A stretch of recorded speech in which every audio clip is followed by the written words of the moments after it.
All right. So when I say FinTribe, I want you to respond loud and clear, financial women. Can we do it, everybody? FinTribe.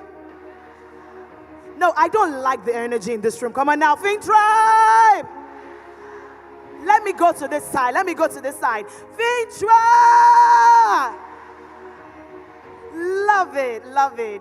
Well, we are a community that is inclusive, and we understand that not every one of us can hear and can see clearly.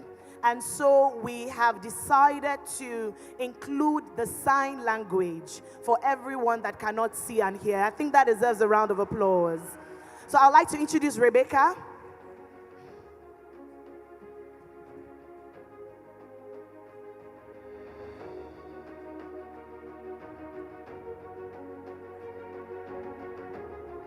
All right, just before Rebecca comes in, I want you to fix your eyes on the screens for a video that we want to play for you, and then I'll bring Rebecca up. Thank you.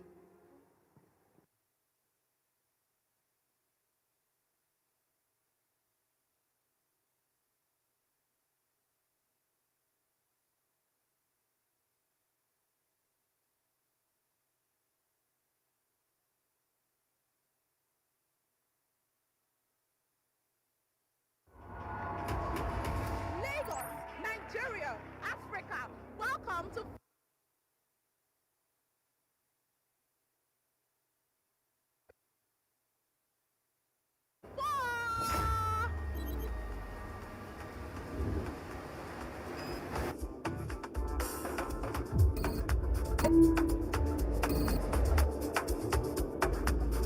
What exactly are your expectations for this year's finance fair? I'm looking to meet new people, grow more than I did last year. Learn everything about managing my finances.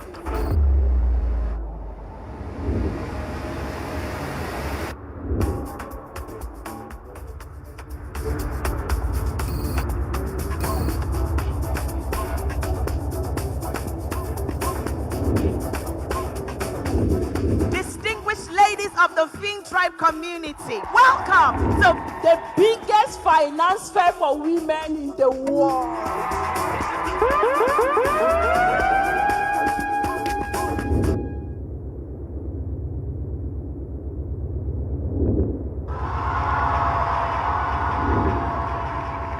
There are principles to life. And if you live by those principles, I don't know what force can stop you. I don't know. They will come like this.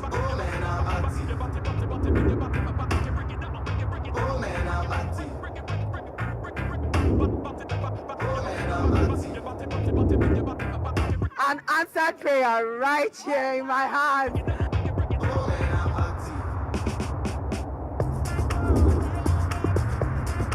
I'm actually really glad that I made it. I mean, it was a really great experience. Honestly, if you missed this finance fair event, be sure not to miss the next edition. A lot of gifts were won, a lot of prizes were given out. In fact, I need you to put it in your calendar for next year. And that will be all for this year's edition. See you next year. My name remains Cherish. Now, that's not how financial women celebrate. Make it louder, louder, louder, louder. I told you that the FinTribe Finance Fair every year keeps getting better, isn't it? And this year promises to be amazing. Last year, we looked at becoming the bag. Are you now the bag? And this year, what are we looking at, everybody? No, I cannot hear you. One more time. And that's what we're doing here today. We're chanting and saying that you need to level up in your finances. Enough of playing small. Enough of playing below the average. Enough of just staying in your comfort zone. It's time to level up. One more time, on behalf of the FinTribe community, it is my honor, delight, and pleasure to welcome each and every one of you to the biggest, the largest gathering of women who are taking over their finances in the world, the FinTribe Finance Fair 2025. Thank you for choosing to spend your Saturday with us. You could be anywhere else in the world, but you chose to be here, and we are honored that you've honored us with your presence. Thank you so very much. Okay, can you look to the person who's just beside you and smile at your neighbor and say, "Good morning, Your Excellency."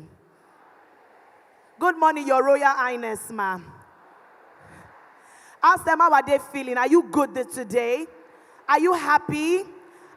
Ensure you get a response. So, what are they saying? Are you feeling excited? Love it, love it. Thank you so very much, everyone, for joining us. And to everyone online, we understand that we have an online audience. We celebrate you. Can we celebrate them, my audience?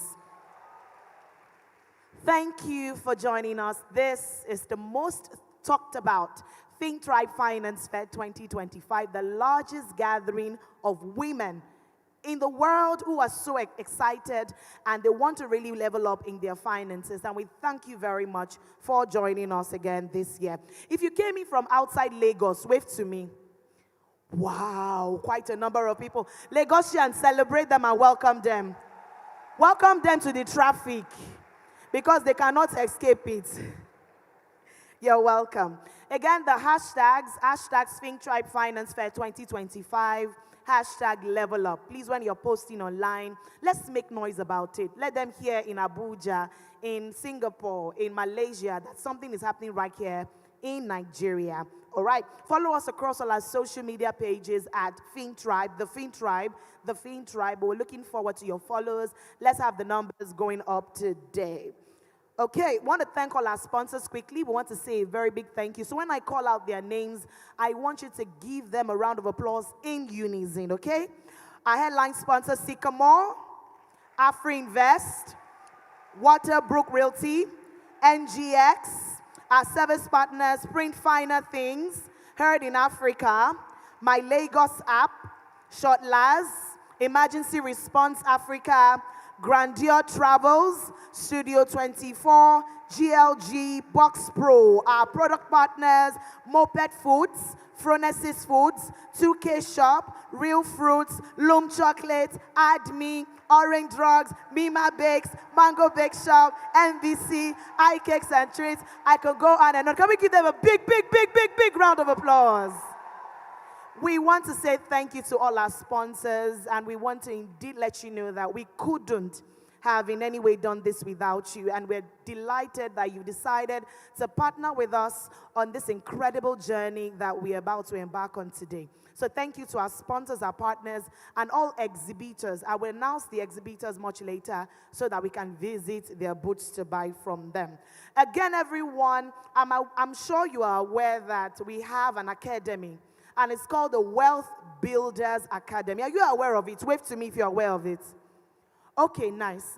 Quite a number of you. And so we have the Wealth Builders Academy. Now, everyone that pays for it today, you paid to be a part of it today, you stand a chance to win an all-expense-paid trip to, can you guess? Qatar. That's true. So, and it's sponsored by Grandeur Travels. So for you to stand a chance, you need to sign up and be a part of the academy, okay?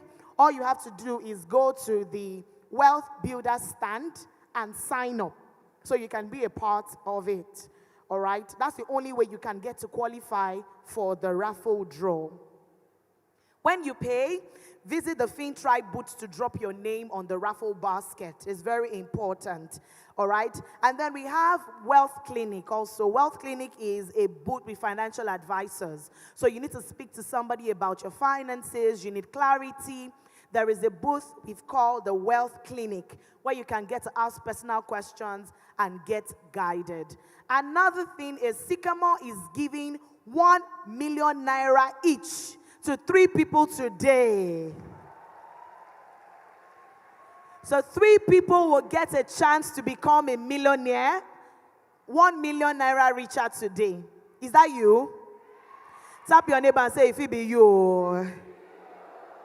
So endeavor to visit their booths to see if you can qualify and how to qualify to participate. Sycamore, more for you, just behind you. 3 people are going home with 1 million naira each today. All right.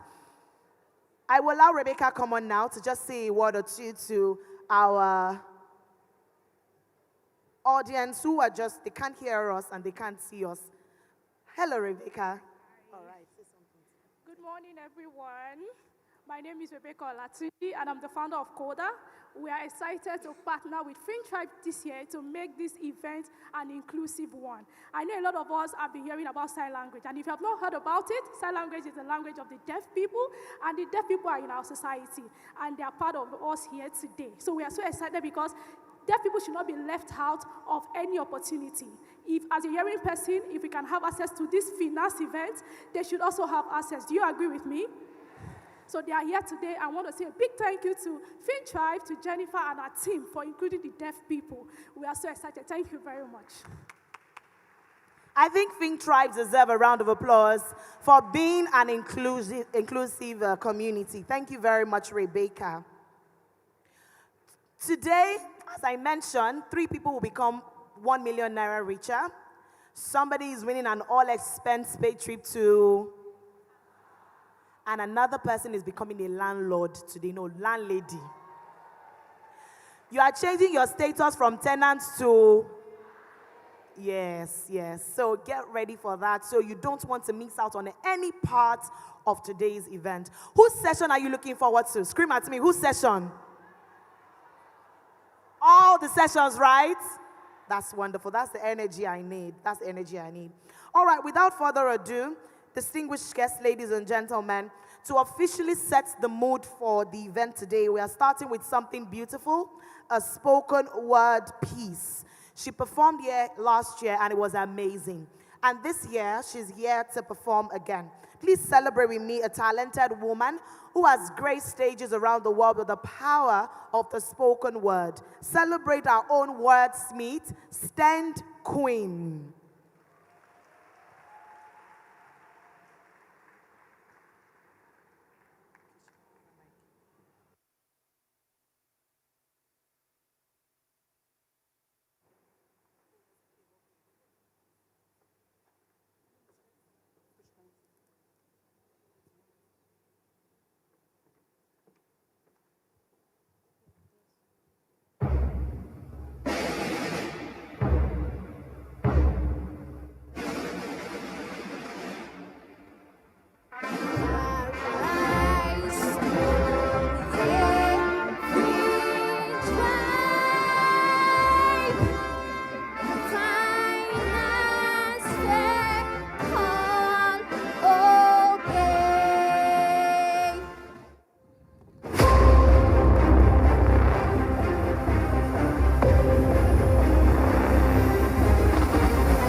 Just another call to dress up and show up.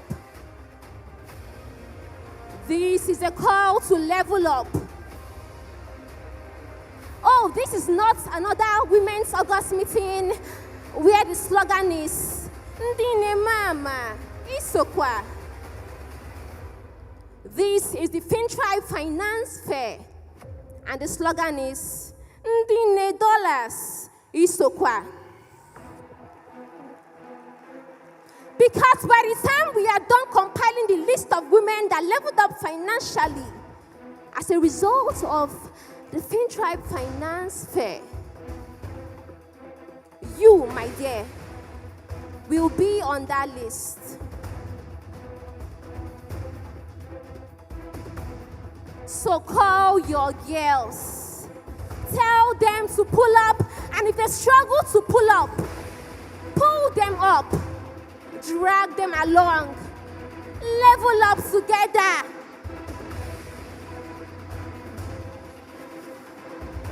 From kobo to pounds and dollars. From scarcity mindset to abundance mindset. From impulsive spending to investment earning. From following Yahoo Boys to following Financial Jennifer. From growing just your ass to also growing your assets.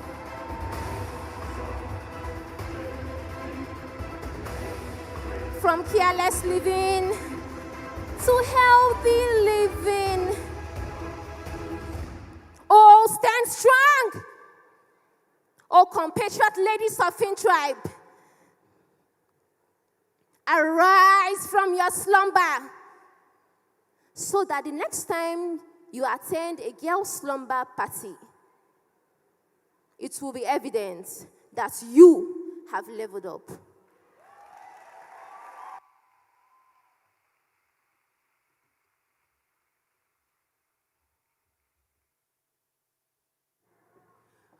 Financial women, one more time, celebrate the Stand Queen. Are you ready to level up? Are you ready to level up? Beautiful. We are really going to keep the time today. We want to ensure that we leave here as quickly as we can. And so I will at this time love to bring up our financial Jennifer for her welcome address. Help me get Jennifer, please. Jennifer, you need to come forward now. We need you here. Meanwhile, please can we celebrate our keynote speaker, Dr. Mrs. Dere Awoshika MFR. She just walked in. Thank you so much, Mama, for joining us, and we are honored with your presence.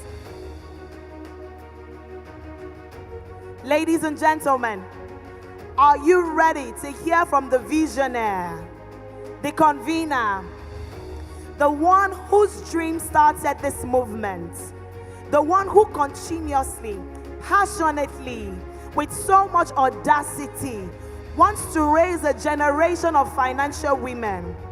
This woman has carried on this vision for so long, and she constantly faces it heads on, not backing down, not looking back, but with a face set as a flint.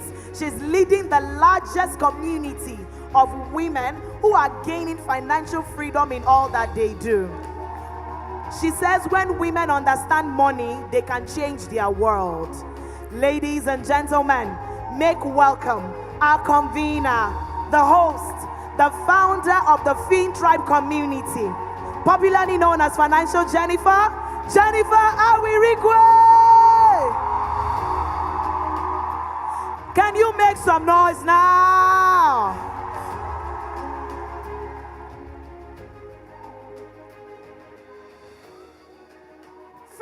FinTribe!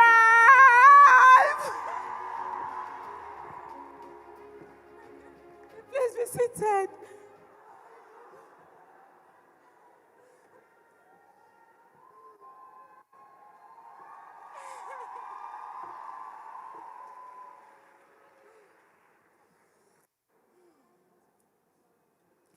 Good morning, financial women. Okay, and a few financial men in the house. We invite the Holy Spirit to take charge today.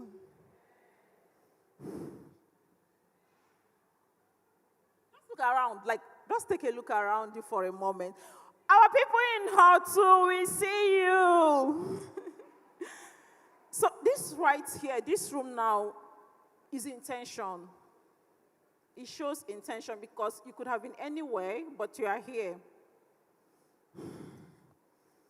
So this morning, thousands of women woke up and say, I'm done playing small. It's time to level up. And that's you. So if you notice, something is shifting, right? Something is shifting with women. Women, we are now saying, we've gone beyond saying, I don't understand this money thing, this one finance thing, I don't understand it. But today we are just saying, I want to own my future. I want to be in charge of my finance. And that's why we are here today. Welcome to the 2025 FinTribe Finance Fair, the biggest finance fair for women globally. So before we dive into the exciting things we have lined up today, I want to take a moment to reflect a bit on where we are coming from. Let's create this stage. Because this is something that started with just 13 women. You've probably heard this story before. Friends who came together with one simple goal: to do better with our finances. But that little group has become a force, a movement that stretches across over 40 countries. Yet today, I've seen the person from Paris, I've seen the person from Cameroon, I've seen the person from Ghana. I don't know where they are, but shout out to you all that's come from outside the country. We appreciate you. Today, we have over 90,000 women trained in financial literacy, and about 15,000 of us are saving and investing together. FinTribe is a registered organization. We have UBA custodian that manage our funds. And with our investment partners, AfriInvest West Africa, and more trusted partners joining soon, we have our own tech-enabled platform. And yes, you are hearing it today for the first time here. Our mobile app is incoming. Oh, I too like money, these women. I too like money. But beyond the structures, all of the numbers, right, is the stories that truly move us. Yet today, I've had some stories. People walk up and, you're like, thank you, oh Holy Spirit, for using this community to move women. Okay. So we have people that have gone from, I don't understand this finance thing, but now they are confidently investing. We are buying stocks. We are investing in mutual funds. We are becoming property owners. That's a big deal. We have collectively saved and invested over $4 million. And with our Wealth Builders Academy, if you remember, we launched that last year. But today we've trained over 4,000 women holding their hands through their first investment steps with hundreds and hundreds of life-changing testimonials. Maybe this is a good time to add, I think the host has mentioned it, that anyone that signs up for the Wealth Builders Academy today, you stand a chance to win an all-expense-paid trip to Qatar. Thank you, Grandeur Travels. They made that possible. So when you sign up, make sure you visit the FinTribe booth to drop your name on the raffle draw box. So earlier this year, if you remember, we launched our FinTribe Estate project, and it sold out in no time. Over 100 women became landowners, and for many of us, that was our first time. Thank you, WhatsApp Group, for making that possible. They were the real estate company we partnered with to make that happen. That's what impact looks like, trust me. And that's what happens when women decide to take charge of our finances. You know something? When women have financial power, it's not just about us. It has a ripple effect. It spills out our family, to communities, to nations. And then this year, the team level up. That's what it's all about. It's not just another motivational phrase. You know that. It's a movement. And it's not about just learning. It's about doing. It's about taking action. It's about moving from I wish to saying I just did. That's the energy. Because we can talk about money all we want, from morning to evening. But if we don't take action, nothing is going to change, right? So today, I don't want you to just listen. I want you to move. There are amazing financial brands, experts, professionals here in the hall waiting to guide you. Please ask them questions. Open an account. If you have any questions, ask them. For some of us, we say, I don't understand. This app is doing like this. They are here. Meet them. Engage them. Because even the smallest step you take today, it can completely change the story. And while you are at it, you already know there are exciting rewards happening today. Scammer is giving ₦1 million each to 3 people. It's not enjoyment money, it's to you to add to your financial journey, to add to your savings. So visit their booth to make sure you are a part of it. Waterbrook is giving out a plot of land to a woman here today, and loads of other exciting prizes. And then our amazing speakers, thank you for being here. Thank you. We appreciate you. And to NGS, our consistent partner is championing financial inclusion, education for women. Thank you. And our longtime partners, we have people that have been with us from day one. AfriInvest, Real Fruit, so many of them. Thank you for believing in this mission. And to every woman here, thank you for showing up, because today you are choosing you. So today, as you listen, learn and connect, please take action. And remember, you owe it to yourself to level up. Not someday, not when things get better, not when Nigeria becomes easier, but today, we have to take action today. And with that, I say, welcome to the FinTribe Finance Fair 2025. Thank you.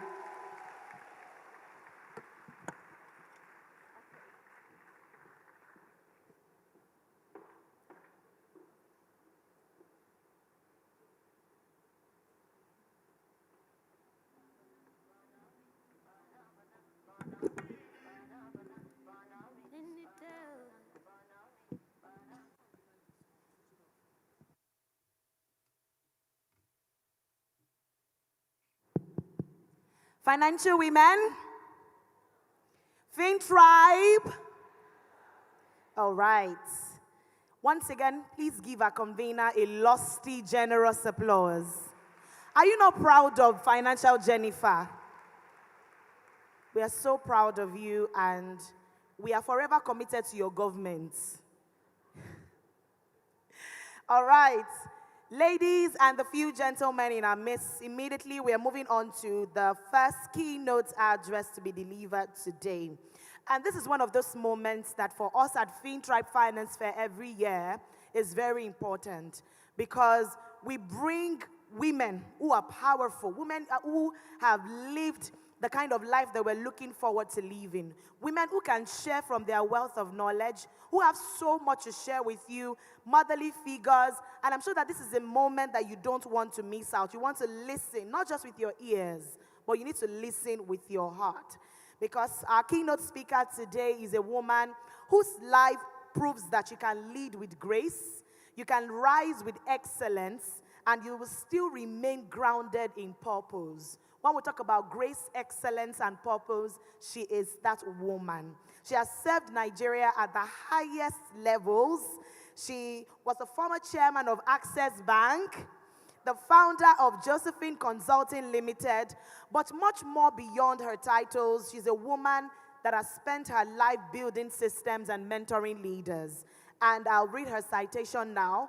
Jennifer will come up to say something about her, and then she will come up. Dr. Mrs. Ajori Shedere, Josephine Awoshika, OON, MFR, MNI, born in Sapele, Delta State, is a seasoned administrator with over 35 years of experience in public sector governance. She served in key roles, including Pioneer National Coordinator, CEO of the National Program on Immunization, and rose to the rank of Permanent Secretary in the Ministries of Interior, Science and Technology, Power, and the Career Management Office. A 2005 and 2005, I beg your pardon, and 2006 alumnus of NIPSS. She retired in January 2013 and founded Josephine Consulting Limited, where she is CEO. She joined Access Bank's board in April 2013 and later became the chairman. Dr. Awoshika holds a BSc Farm Honors, M.Farm PhD, and a postdoctoral certification. She chairs IFEN, the Saidani Initiative, Capital Express Indemnity Insurance, and is vice chairman of MedIn Pharma Limited.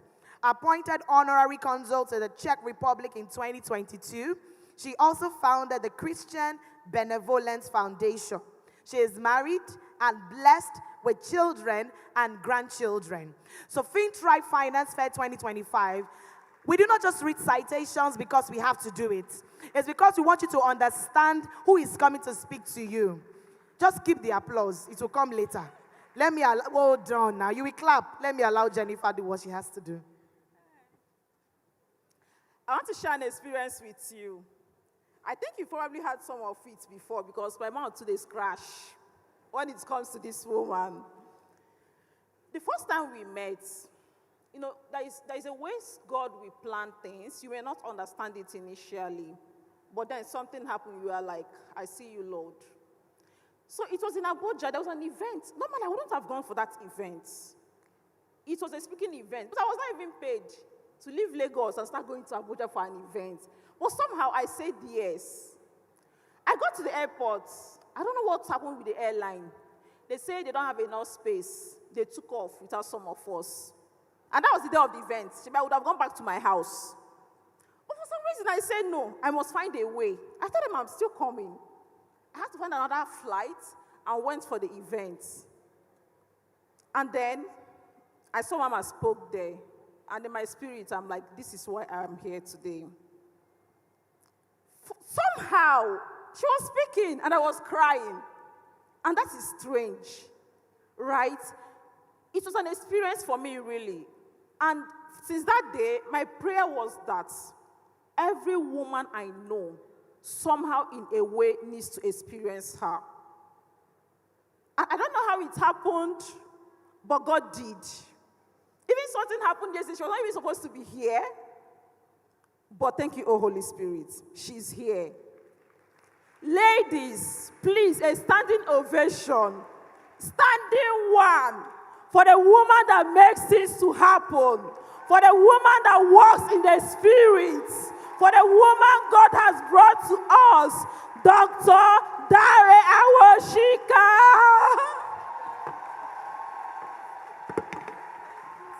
Can you sustain the applause till she takes the microphone? We know how to celebrate excellence here. Make it louder, everyone. We honor you, Ma. We thank you. You may please be seated. Thank you very much. Thank you, the visionary of the financial tribe, the Honorable Lady Jennifer. Well, entering here this morning, I must say thank you, Lord.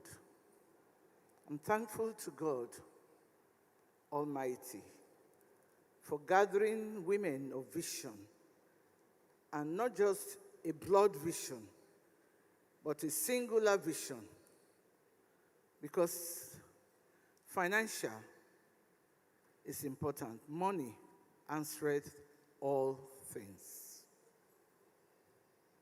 So I thank God. Distinguished ladies and a few gentlemen in our midst, the esteemed organizers led by Jennifer, I call you change agents because you belong to a tribe. That name takes me aback, FinTribe. So it gives me great joy to be here today. Like I told Jennifer yesterday, I had to go and study the word tribe because the general meaning of tribe is we belong to the same community, fine. And the understanding in Nigeria is we speak the same language. But I changed my mind and I knew that I was right, that tribe is a people coming together for the same purpose, driving the same belief, having very truthful relationship with one another, and with a clear vision. And I said to myself conclusively, Nigeria is a tribe, and FinTribe is part of the tribe of Nigeria. I congratulate you. Yes, we have different languages, but our culture is similar. And I said to Jennifer, let no one deceive us anymore with languages. Language is for communication. After all, you are not British, but you speak English. So even if I don't speak Edo, and we can communicate in another form, they're still the same with me. If I don't speak Hausa, and we can communicate in another way, we're still one. If I don't speak Igbo, if I don't speak Yoruba, they're just communication, they're languages. We belong to the same tribe. The nation of Nigeria is one tribe. So it gives me great joy to be here today at your Finance Fair 2025. Thank you for inviting me, Jennifer. I believe and I know from what I've seen and what I feel and what I sense that this is an inspiring gathering of thinkers. I asked my office manager to put down what Jennifer said. It's not about thinking, but it's about doing. And I said here in my paper, a gathering of doers, a gathering of people who dream for a better future. This is the real hope, a gathering of builders. Because as women, created by God to build.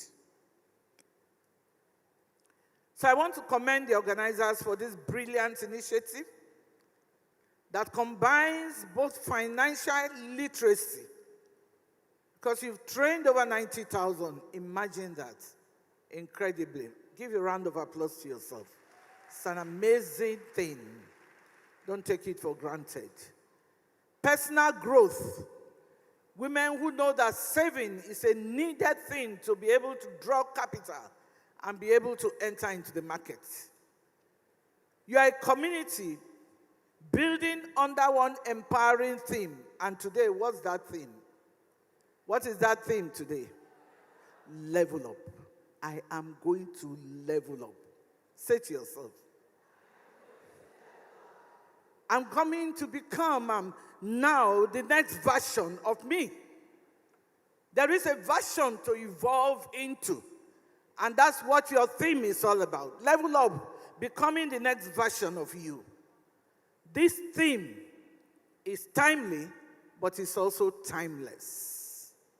I can say at 72, I'm going to level up.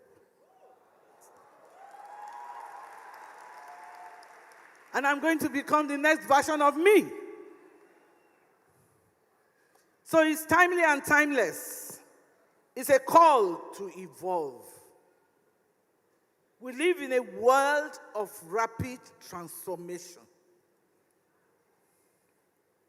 When you hear things like that, sometimes you want to brush it off. Please don't. We do live, it's a reality, in a world of rapid transformation. Transformation in technology, finance, leadership, and human expectations. The pace of change is faster than any period in human history, up till now. Go through, if you are a historian, you will see. It's evolving very fast. You need to catch up. To level up in such a world, it's not just about an ambition. You must be ready to adapt and be relevant. We all cannot be presidents, but you can be a president.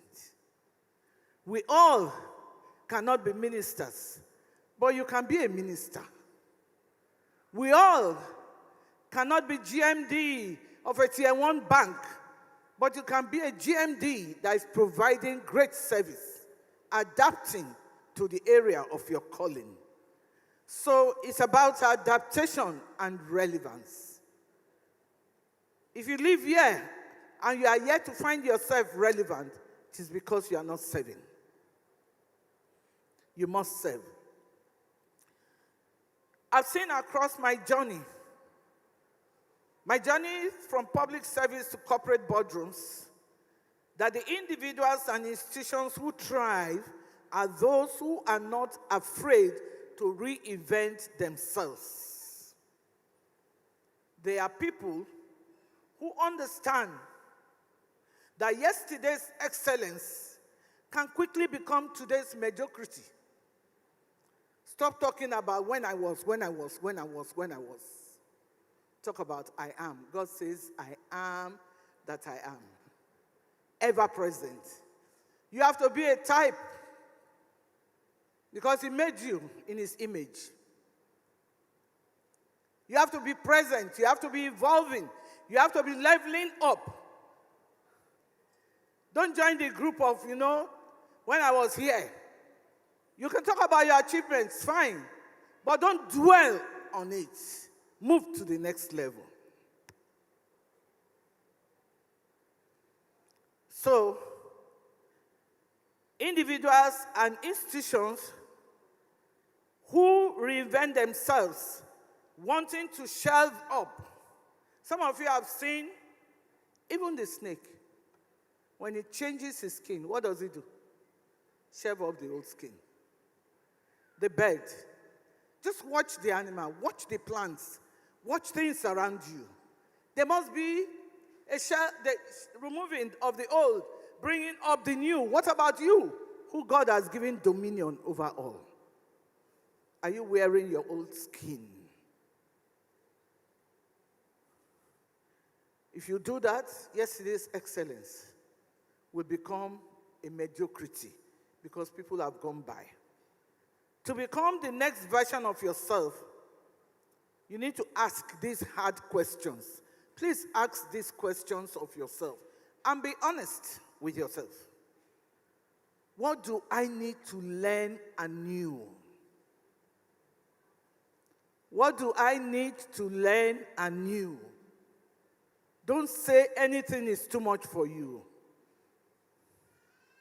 I read pharmacy, first degree, MSc, PhD is pharmacy. Ended up in administration, and when Access Bank invited me, I said, oh, let me understudy what you're doing. And as I joined, I saw that I needed knowledge. I went to Oxford and did accounting for non-accountants. I'm not an accountant, but I need to be versed. I won't sit here and decorate the board. No. So I got the right knowledge, and that brought confidence into me. So what do you need to learn anew? Learn it. It's easier now. There are online trainings, many. What do I need to unlearn? We all have things that we're used to. Knowledge that we have put in a way into our mind that that's the only right thing. You need to unlearn it. Something in you has told you that you are correct. You are not. It has changed. New information has come in. Learn that information. Unlearn what you have put there that has become a hindrance to you. So the second question is, what do I need to unlearn? This requires deep thinking. And the next question is, what must I let go to embrace what's next? If you carry too many load, all the junk, and junk in different aspects, they will pull you down. You need to be able to let go of certain situations, of certain speakings, of certain words, of people who told you you cannot, and that has been ringing in your ear, in your mind. It has made your mindset to remain you cannot. You need to let go. Growth often requires release, and there must be a release before renewal. Please write it down. 3 questions. What do I need to learn anew? What do I need to unlearn? What must I let go to embrace next? Growth often requires release before it brings renewal. So this requires applying 2 skills, tools. I will mention a few, but they are not limited to the ones I'm going to list. The first one is self-leadership. Be a leader for yourself. Lead yourself. Successful leaders practice self-leadership. If you can't lead yourself, you can't lead others. This entails intentionally influencing your thinking. As a man thinketh, so he is. Intentionally influencing your thinking, your feeling, your actions towards your objectives. You also need to learn the tool of mastering others. It's a strength, but mastering yourself is true power. Mastering others is a strength, but you must master yourself. That's where the true power is. This is a character-building process. If there's somebody who needs to have character, it's the woman. Character is important. So mastering others, your strength. Mastering yourself, true power. It helps you to build your character positively and makes you to play a key role in leading self. You must be honest to understand whom you are, what you know, and what you can do. You must always have a tool of profiling your awareness, a recognition of your thoughts, your emotions. Are you too emotional? You know, women, sometimes they say if you are not emotional, you are hard. So sometimes I just tell people, look, I'm going to be hard, you know. My daughter is in the house. Just see Awoshika. They know I'm hard. Bless you.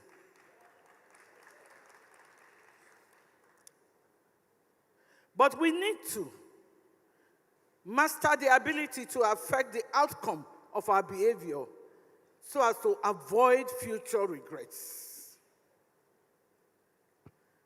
As we master our emotions. This is so important, the tool of strategic thinking. You know, where I come from, Delta.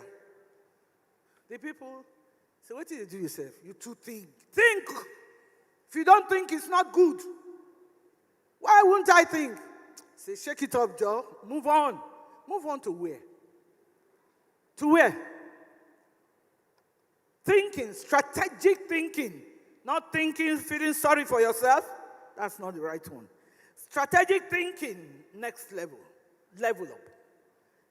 Individuals must be able to foster this thinking strategically to effectively plan ahead and identify how to respond to a variety of situations, opportunities for advancement, managing new competitors, not fearing them. You have to manage it. You have to have a decision-making skill. Decisions are made every day, and sometimes the situation requires a decision that is both small and big. They can also come fast and furious and require immediate action. You must be able to take a decision. Don't stay hanging. Requires maximizing your talent and being able to receive mentoring and coaching advice as you need. Use of technology can be helpful as there are many apps. I'm hearing your announcement of apps this morning. Congratulations. And there are many apps that could help you improve your decision-making skills. You must have a skill of conflict resolution. This skill is key as conflict is a natural part of our relationship. You must be able. So don't say because you quarrel with Jennifer, I will not come to this place again. You are deceiving yourself. You have made the wrong decision. But if you have conflict resolution skill, which is a natural thing in relationship, you become learned, you develop continuous refinement of yourself. You refine yourself, you get better, and when you get better, you level up. You have to be able to have team building activity skill. It helps and allows collaboration like the one you are doing in FinTribe, cooperation in personal and corporate affairs, and in your business. Who told you that your business that's starting small is not a corporate one? It is a corporate one. It facilitates bonding when you have team building activities and skill leading to huge success, because this is a success we see here now. But by the time you multiply from your current 15,000 to 30, to 100, to 50% of women that are the population or even more in Nigeria, tell me, Nigeria is great. People don't know why we are so great. We are great. Imagine our population so huge. And the population is not just men. God blessed us with men and women. And what do we need to do? Level up. So it's a challenge to FinTribe. Think about all the other women across the nation. And I know you will take up the challenge. We must see a difference. Delegation skill. This is one of the key tools individuals use to increase efficiency and developing others. Mentorship skill and innovation. So these skills are required. I'm passing my paper to Jennifer. So you please concentrate on these things. They are important. I'm not telling you what I did not do, what I'm still doing, and what I will continue to do and add more by God's grace. The journey of becoming. The journey of becoming. When I started my professional journey, the opportunities for women were far fewer than what we see today. But even then, the principles of advancement remain the same. Competence, consistency, and character. I used to beg colleagues then, say, you have 2 children, went for your PhD. Now you have 4 then. I have 3 now. And they will come crying in the morning. You know, my son or my daughter just did this, and I cannot have to run away from work. No. No pity party. Speak with authority. I just need 2 hours to go to the clinic. I'll be back. And you know, chief, maybe your head, director, I'm ready to do 2 hours extra. Character. Let the director, your boss, be the one to say, no, go home. But you're not begging. You're not seeking for pity party. You are building up consistency. You are building up character. You are being responsible. That is why they say, oh, if we put her there, you know, she's always taking permission. Today, go, now for your husband. Tomorrow, go, now for the son. Try another day. No, no, no. All your skills we've talked about before, you need to apply them effectively. Do your planning and make sure that when you are asking for an emergency permission, you are even telling the person, I will cover up for the time that I lose now. So they understand that your mind is not the ordinary. You are not trying to malinger. You are not trying to seek for pity. You are a responsible woman. That's the journey of becoming. Competence, consistency, character. Like I said, getting into my early life as a civil servant, as a permanent secretary, and later as chairman and chair several boards now, I'm evolving a different version of myself. I remember going somewhere as chair to speak on banking affairs. And the gentleman from a foreign country said, you did banking? I said, no. I experienced banking. What worked at one stage could not sustain me at another. So becoming chair means I need to have a greater depth of understanding and to take a lead where we want to go to. How and when.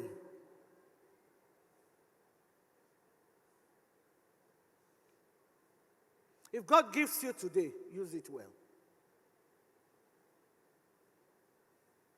Plan, but take one day at a time to be effective. What you can do today, please, please, please, don't leave it until tomorrow. It doesn't work that way. Tomorrow may require you from doing today's work to even do more. Then you balance your plan.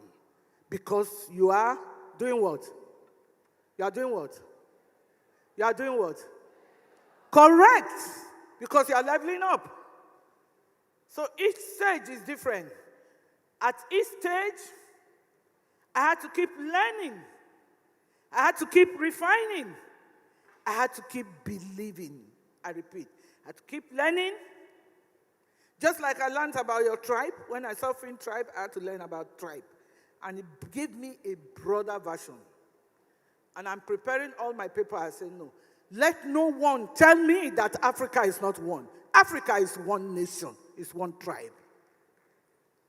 We have different languages by which we communicate. But we're one people. So nobody will divide us anymore with languages. I will simply ask you, which language do you speak that I can communicate with you? Not your tribe. We belong to the same tribe. God bless you.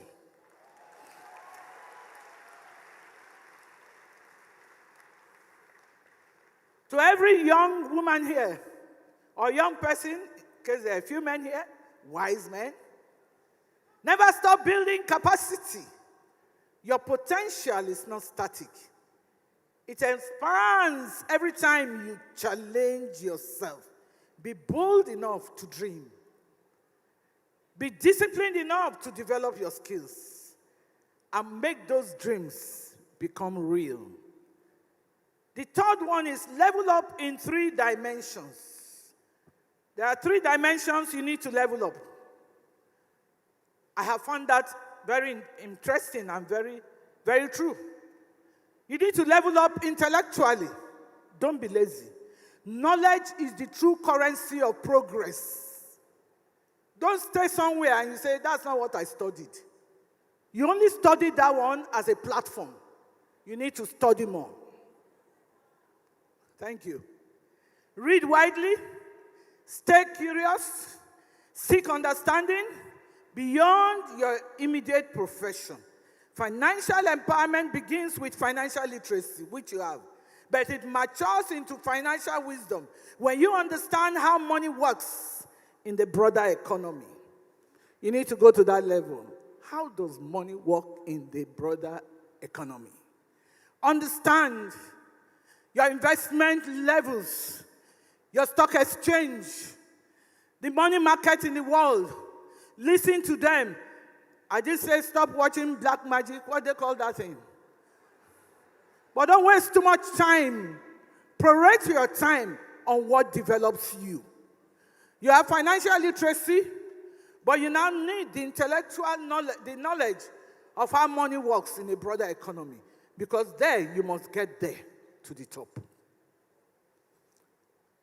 Level up emotionally. Emotional intelligence is the anchor of effective leadership.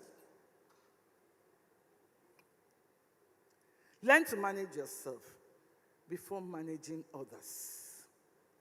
There are some people, they are quick to correct others. That very issue is very strong in their life. So manage yourself. Be resilient. Have empathy. It's a high need for women. Women must have empathy and integrity. They are not soft skills. They are success skills. I mentioned they are success skills. Empathy does not mean you don't punish. I remember a director of mine in service that was not measuring up. And I called him to my office. I spoke to him about the areas. And I said to him, you know what? We do have goals to achieve here. But I will also want you to achieve even higher goals. So, you know, there's somewhere in this place now, government is giving us tall orders. We can't afford anyone slowing us down, but we can afford you getting better. So I'm asking you to be sent to a certain place. I like you. I will follow you up there. He cried. I said, I wish I can cry with you, but this my own cry won't help you. What will help you is if I send you to that place. He stopped crying. He went. I cherish his letter 2 years after. He wrote a 3-page letter to me of how that made a change in his life. I cherish the letter. So you must show empathy. You must give reasons why you are doing something. You don't have to do it the other way to show that you are the boss. Have empathy. It's not a soft skill, it's a success skill. Be resilient. Have integrity. It will help. The next one is level up spiritually and morally. No matter how you rise, your values must remain higher. Your values. In a world, this world is obsessed with speed, depth, and it's what sustains greatness.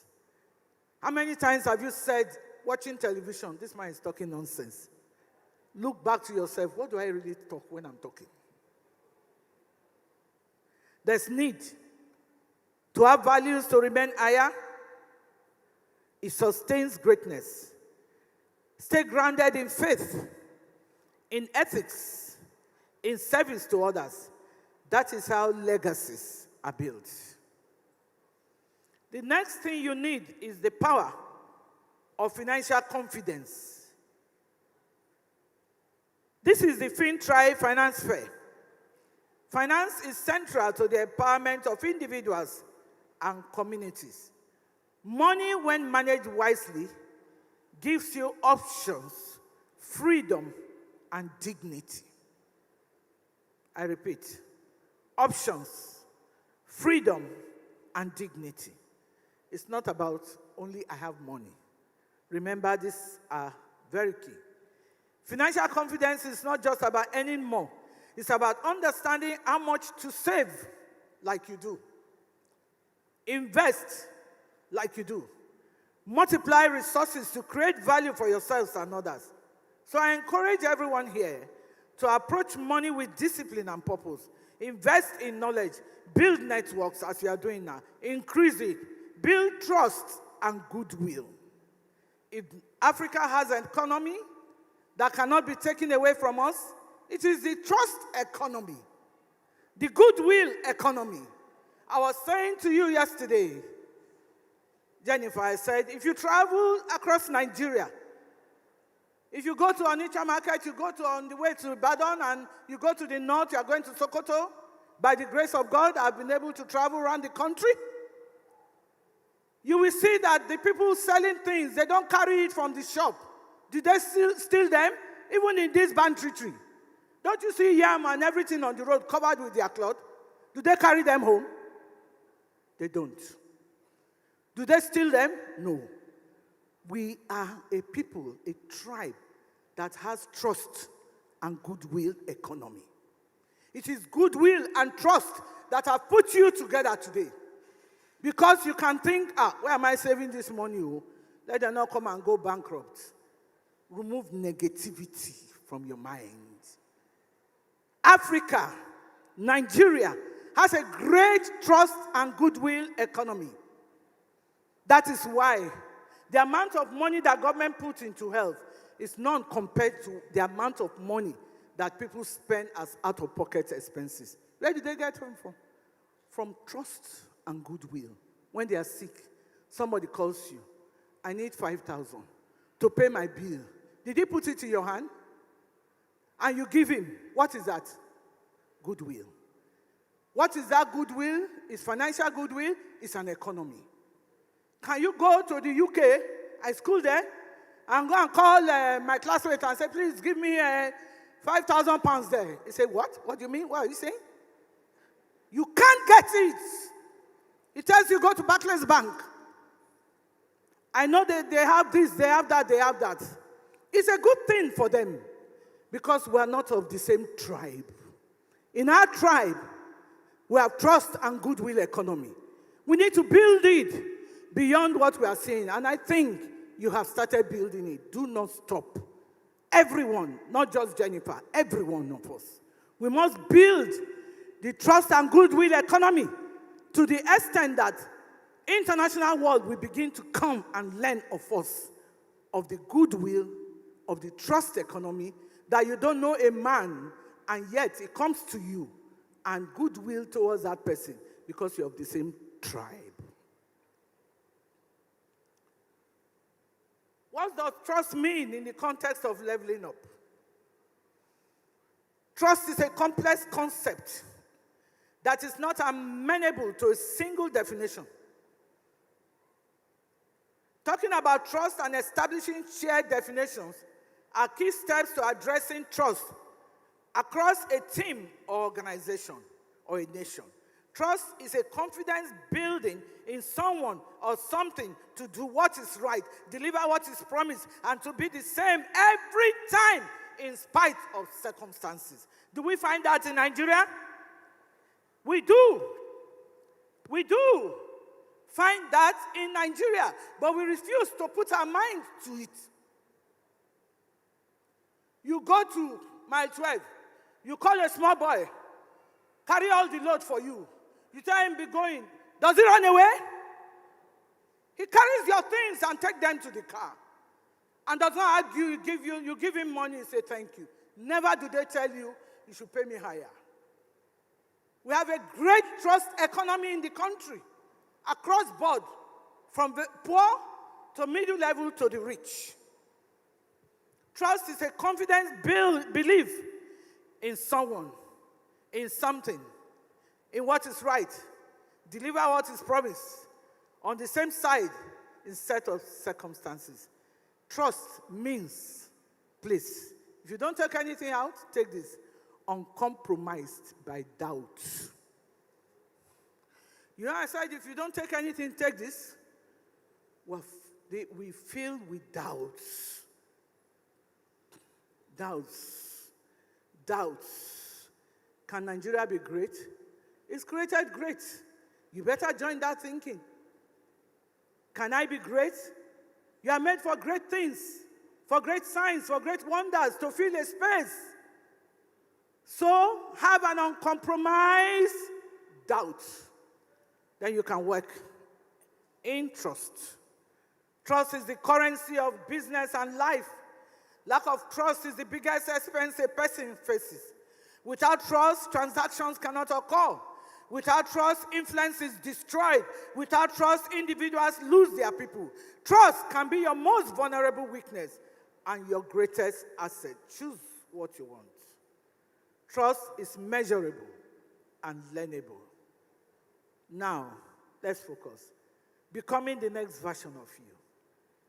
At every phase of life, there's a next version of you waiting to emerge. Stronger, wiser, and more impactful. Three things you have to emerge. Stronger, wiser, and more impactful. Becoming the person that requires intentional efforts. The next version. Review your habits. Redefine your goals. Connect with purpose. Your future is not ahead of you. It's inside of you, waiting to be activated. As women in finance and business, our task is not only to rise individually, but to lift others as we climb. So believe in mentorship, collaboration, community as you are, and make true marks of leadership. In concluding, rise beyond your limits. Let nothing limit you. You have to level up. I leave you with this thought. To level up is to say yes to the process of transformation. Even if it is uncomfortable, it is to believe who you are today is not all you can be tomorrow. So embrace growth, pursue excellence, cultivate resilience, and never forget you are your own greatest investment. Thank you for this conference, and God bless.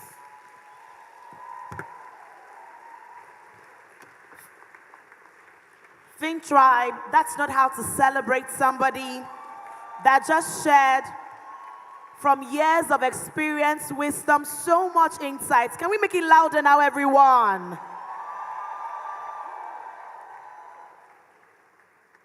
Thank you so very much, ma'am. You can please be seated, everyone. So just before we release our mama to go, we'll have a quick 2 minutes, 3 minutes conversation between her and Jennifer. Okay, where are the chairs? Clock that. She's fine after standing for how many minutes. Thank you so much, Mama, for this. This is why we are here. Thank you.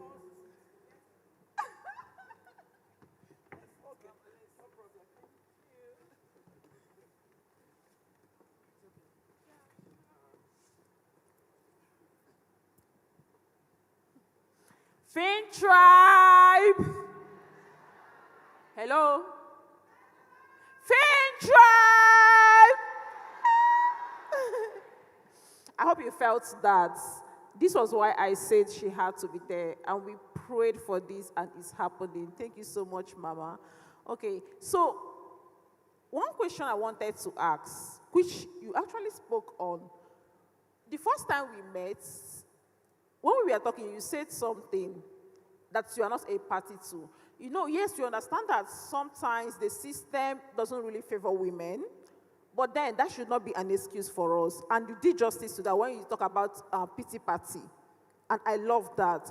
But if you could please also emphasize on that, because many of us have sat back because I am a woman. Should that even be a thing? Should that be an excuse for us? Yes, some things are not working. But can we go beyond using that line because I am a woman?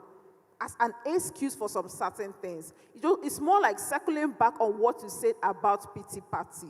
For women that use that excuse to slack back, if I could use that word, please, could you drag our ears on that? Thank you.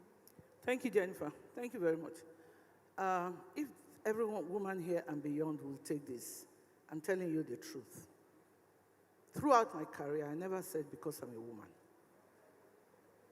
Because I said something in my presentation. I said, let your mind be deep, strategic thinking, and your faith.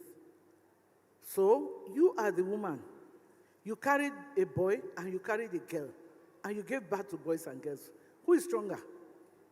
The person that gave birth or the person that, what? Who is stronger? I'm stronger. So I believe, I've done counseling for a lot of women.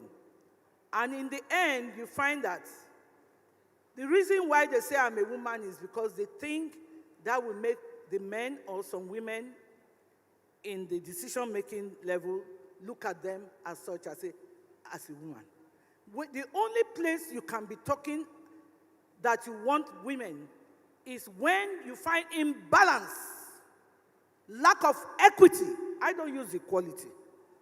Even I went to present a paper last 3 weeks in Abuja for Women Affairs, and I told them, look, even two men are not equal. What's my business with equality? Have you seen any two men that are equal? God creates people, abilities that I have, you don't have. The ones you have, I don't have. So life is about equity. So the only time we ask that women representation must be there is seeking for equity. And I said to the audience, I said, Nigeria will be wise to bring equity into governance because that's the way God created it. We'll continue to be down when you just have a group only, when God, in his wisdom, created in his image, male and female. I have no other image. I only have the image of the Creator. I therefore cannot be a lower image. I'm the image as he created me.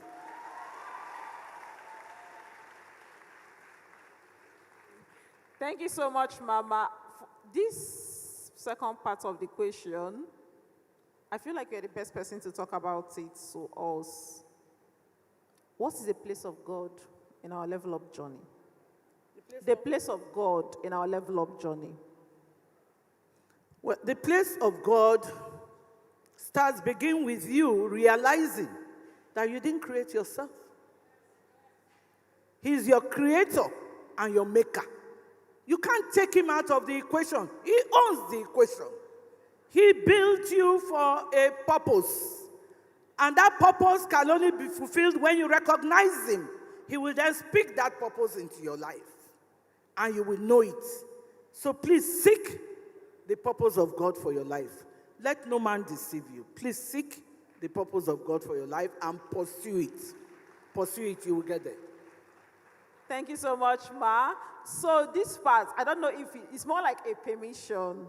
So there is a conference that is coming up, and you're part of that conference, Kingdom Lifestyle Conference. And I wanted to invite our women to eat, but I'm not sure. Okay, I wanted to speak to you about that. We'll have room.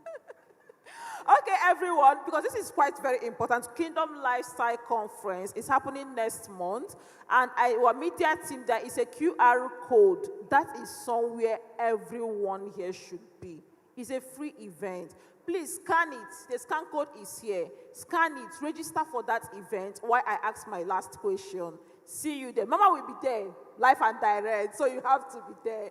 Okay, so this is a scenario question, that's something that has been happening around us. People I know, the things we read, the people we know. It's also a women-related question, right? So I've had a couple of people, women around. When they start off in their journey, we are all clapping for them. We are all hailing them. Their family are happy with them. But then they get a certain level. It is as if family issues start to come up. Now they travel more, and somehow their family is feeling, what's the word? Neglected. their partners are feeling neglected, and then you start hearing of divorce. It has happened to a couple of people I know. Now, that's a bit tricky because personally, I'm not sure how to deal with that. You now see many women trying to self-sabotage. I don't want to get so big. I don't want to get so successful because now there is a threat to my family. Now there is a price to pay. So it's a tricky thing. Many young women don't know how to deal with. I don't know how to deal with. Many of us are already in the family system. Some of us are not yet. And it will be a great honor. You are someone that has gotten to the highest. And you have your grandchildren, you have your children, you have your partner in a beautiful family. Please, if you are to give us, what do I call it?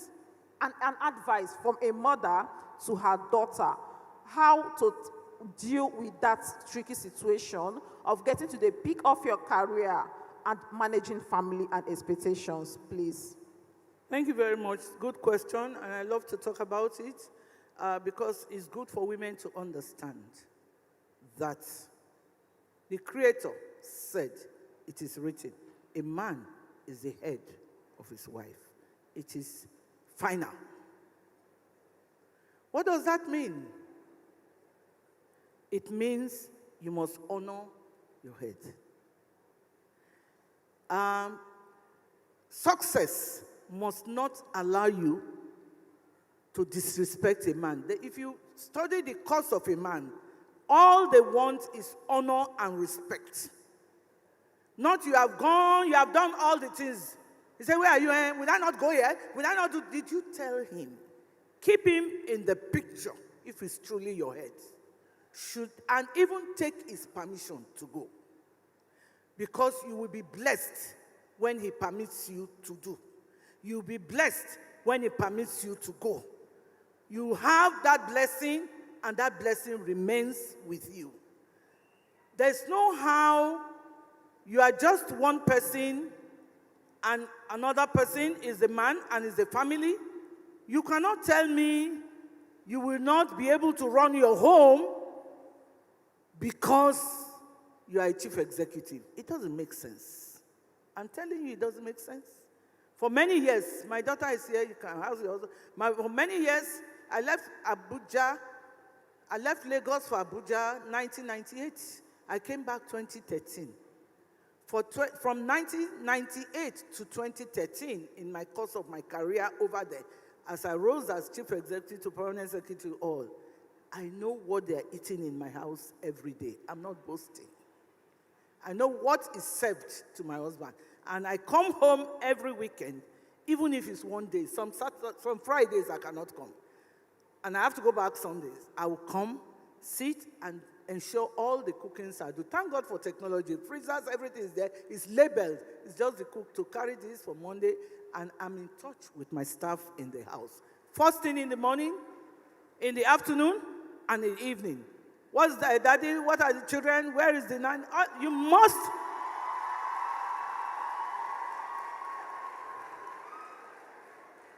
Let no man deceive you. It's your duty unto God. You are not doing it for him. It's your duty for bringing the children forth.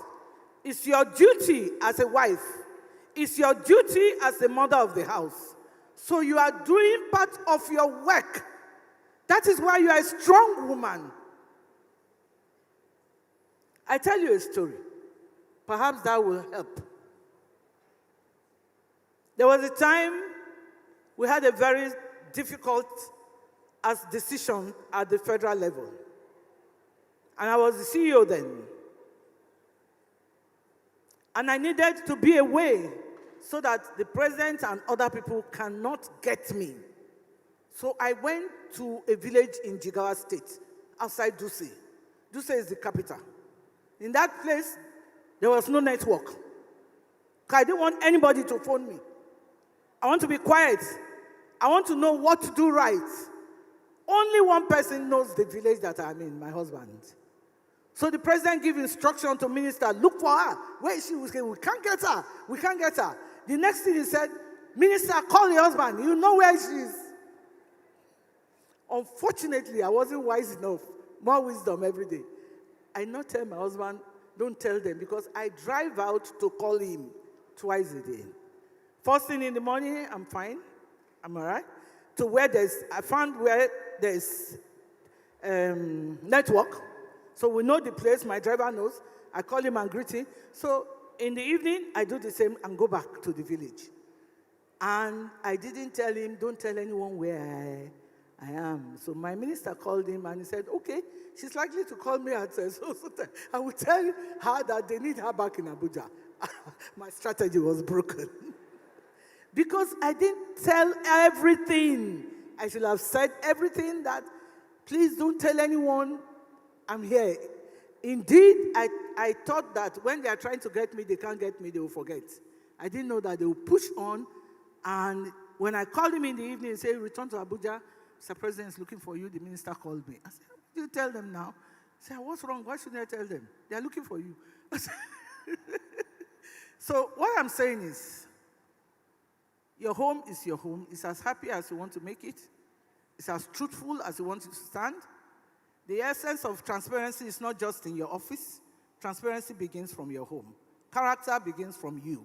And you need to do it as it ought to be done. A standing ovation! Thank you so much. Let's take pictures.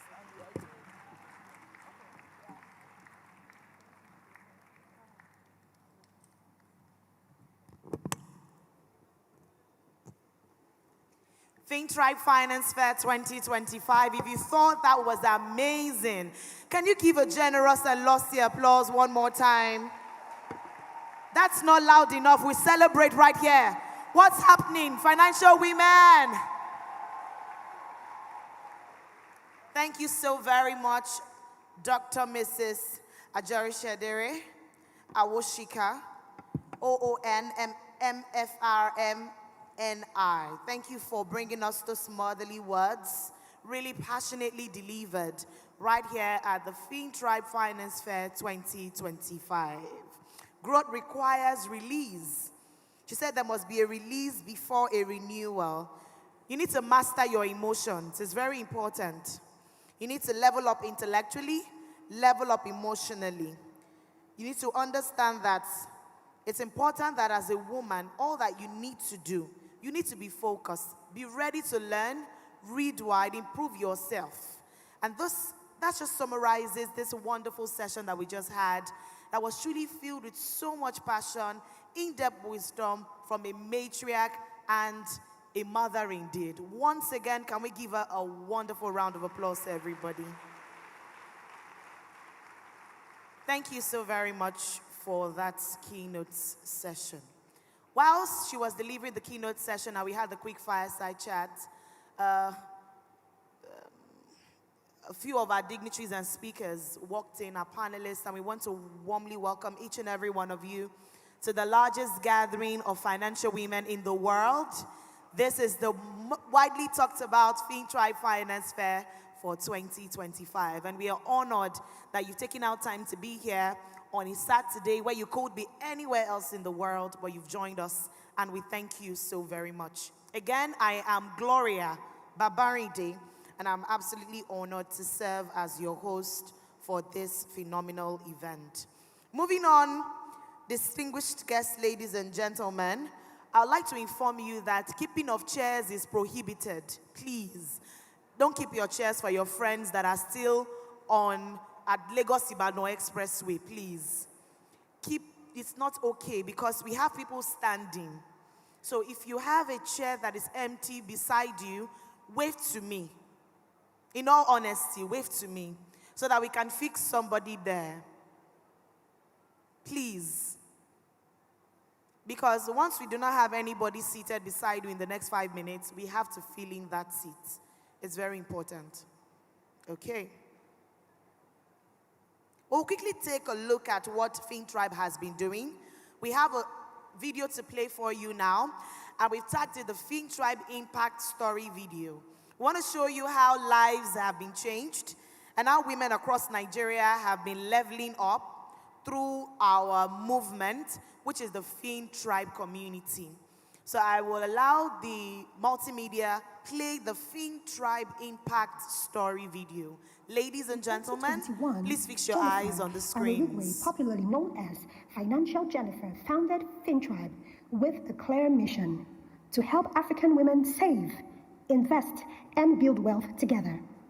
Today, FinTribe has become a global network of over 16,000 saving women spanning all 36 states in Nigeria and more than 35 countries, including the United Kingdom, Canada, Ghana, and others across Africa and the diaspora. To strengthen these connections, FinTribe introduced state and country hangouts, community-led gatherings to allow members to learn, connect, and support one another even without the central team. In less than 5 years, members have collectively saved and invested over $4 million. In 2024, the community achieved over 2 billion naira in savings and investments, a milestone repeated in the first quarter of 2025. At the center of this growth is the FinTribe Finance Fair, currently the largest women-focused financial gathering in Africa and undisputedly one of the largest in the world. The first edition hosted over 5,000 women, and the second in 2024 grew to over 7,000 attendees. My name is Chichiro, and I have been the project manager for FinTribe's Finance Fair. Year 1, year 2, and year 3. FinTribe also promotes financial education at the grassroots level, taking financial literacy to universities and schools where young women are taught the value of saving early and given learning materials to guide their journey. Through the World Builders Academy, a 3-week practical learning program, more than 4,000 women have been trained on savings, investing, and managing wealth effectively. The FinTribe Estate project has enabled nearly 100 women to become homeowners. With Phase 1 allocations completed, the Phase 2 is currently underway. In 2025, FinTribe partnered with major financial institutions for the International Women's Day, running financial literacy campaigns and providing seed capital to help women begin their investment journeys. Beyond digital engagements, the FinTribe team visits members in their homes, connecting, learning from their experiences, and celebrating their progress. The impact of FinTribe also reflects within the team itself. FinTribe has given me like a drive, this drive that makes you want to be better. Creating growth, purpose, and transformation. So I started working with Financial Jennifer like 4 years ago. I got motivated to study accounting because of Financial Jennifer. Responsibility and the tasks to do stretch me. There are some things I now know how to do now that if somebody have told me I would do that, I won't believe. But with FinTribe, I get to do it so well. FinTribe, rewriting the financial story of African women.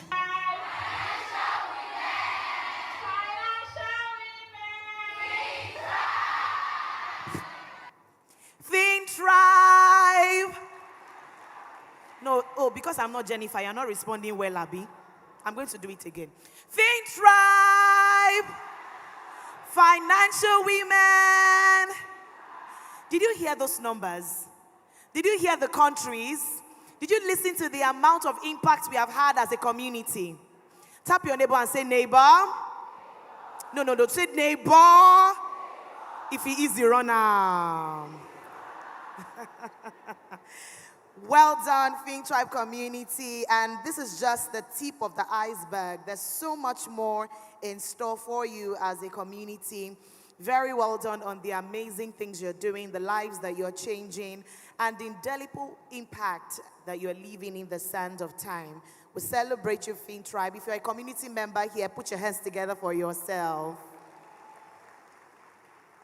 So quickly, we want to listen to 2 amazing FinTribe members as they will share with us how the experience has been for them, being a part of this community. Much more than the video we just showed to you, we want to hear live testimonials of how the community has been of impact to them. So I would like the representatives to quickly come forward now. Quickly. The representatives from the FinTribe community that are here to share their testimonials. We're waiting for you. Rush forward. You can hear me. Please make your way forward quickly so that we can have you speak to us and share with us your story. Are they around? Okay. Okay, so Jennifer says anyone can come and share. If you are a member of the community and you want to share how this has impacted your life, please come forward. Be bold about it. Be audacious. Come and share your testimony. Thank you. So your name, of course, and then your testimony in 1 minute. FinTribe, financial women. My name is Love Diamond, and I joined FinTribe. Funny enough, I think it was last year I joined FinTribe. By the way, this is my first time attending the fair. One thing Financial Jennifer and the tribe has done for me is help me achieve discipline in terms of savings. The second thing is I started investing in stocks because I learned how to through her different trainings, webinars, and all. Now I can comfortably know the kinds of stocks to invest in, and I do it effortlessly because she goes above and beyond to research and share the knowledge with us in the community. So that has really helped me to build financially. Also, I've learned how to save more. I used to save before, but now I save more.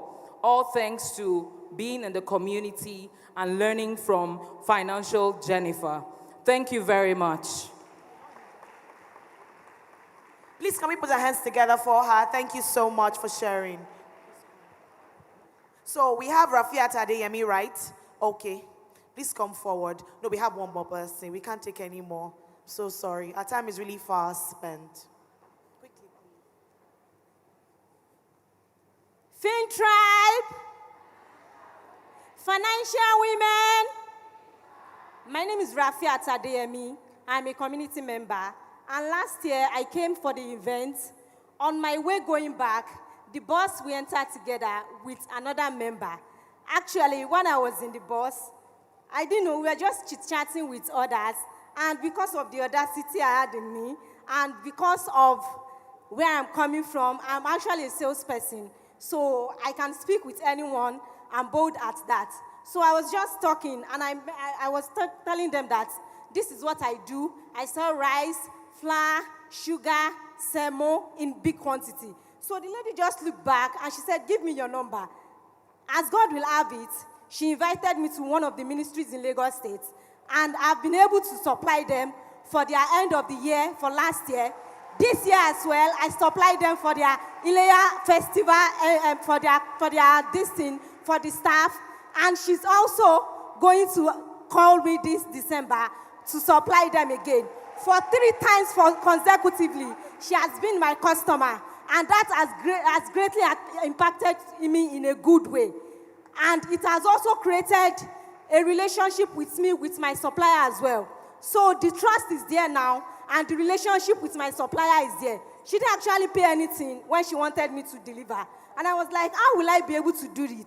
But I took the risk, and my supplier trusted me. We delivered, and she paid fully. And today it is a history. She's one of my top clients today, and I appreciate her for that.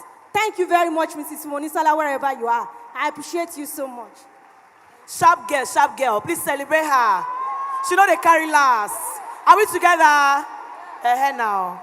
Oh yeah, let's have one more person. Jennifer wants us to have one more person. Quickly, please. Our time is fast spent. Thank you. Hello, everybody. Good morning. My name is Blessing Adeniran. Many of you know me as Bam Baby City. Hi. Hi, mamas. How you all doing?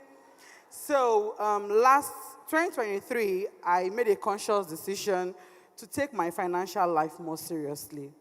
I didn't know much about investing. When people were talking about mutual funds and CPs, it was sounding like Japanese to me. I said, no, I'll be sharp girl now. I suppose no small, even if not much. And I'm the kind of person that I like knowing a little of everything. So when Jennifer posted that she was having Invest and Connect, I saw it. I said, I want to attend. And then I went to register, and I saw the price, and I was like, whoa, 450,000. What am I going to do to gather 450,000 naira? But somehow, I was able to come up with the money. I registered, and that was a turning point for me in my finances. When I was done with that class, it was an intimate class held in Lekki. When we were done, my head was busting. I called, I said, Jennifer, I have 1 million naira. What can I do? What can I invest? What can I do? And today that 1 million naira has given birth to children and grandchildren. And I'm so very happy for that. So Jennifer, you know I told you I love you. Thank you. Thank you very much for sharing with us your story. And this could be you if only you are a part of the FinTribe community. If you're not a part yet, here's the cue for you to immediately sign up to be a part of the FinTribe community. Thank you very much for sharing your stories, ladies, and we are grateful.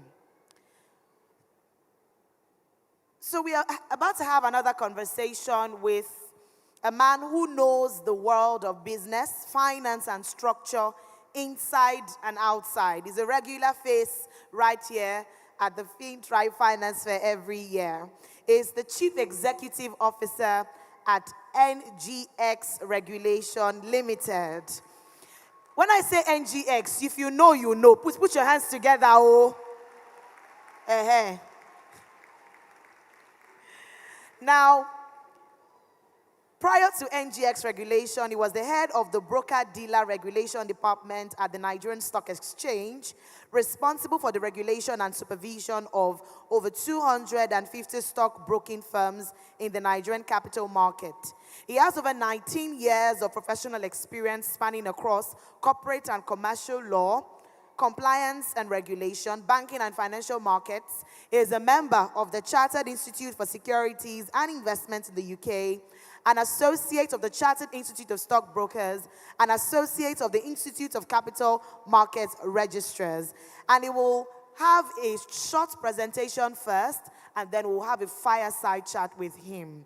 Ladies and gentlemen, please make welcome with a lusty, generous, the FinTribe way, the CEO of NGX Regulation Limited, Mr. Olufemi Shobanjo. Can we celebrate him? He will not take this mic till you make some noise.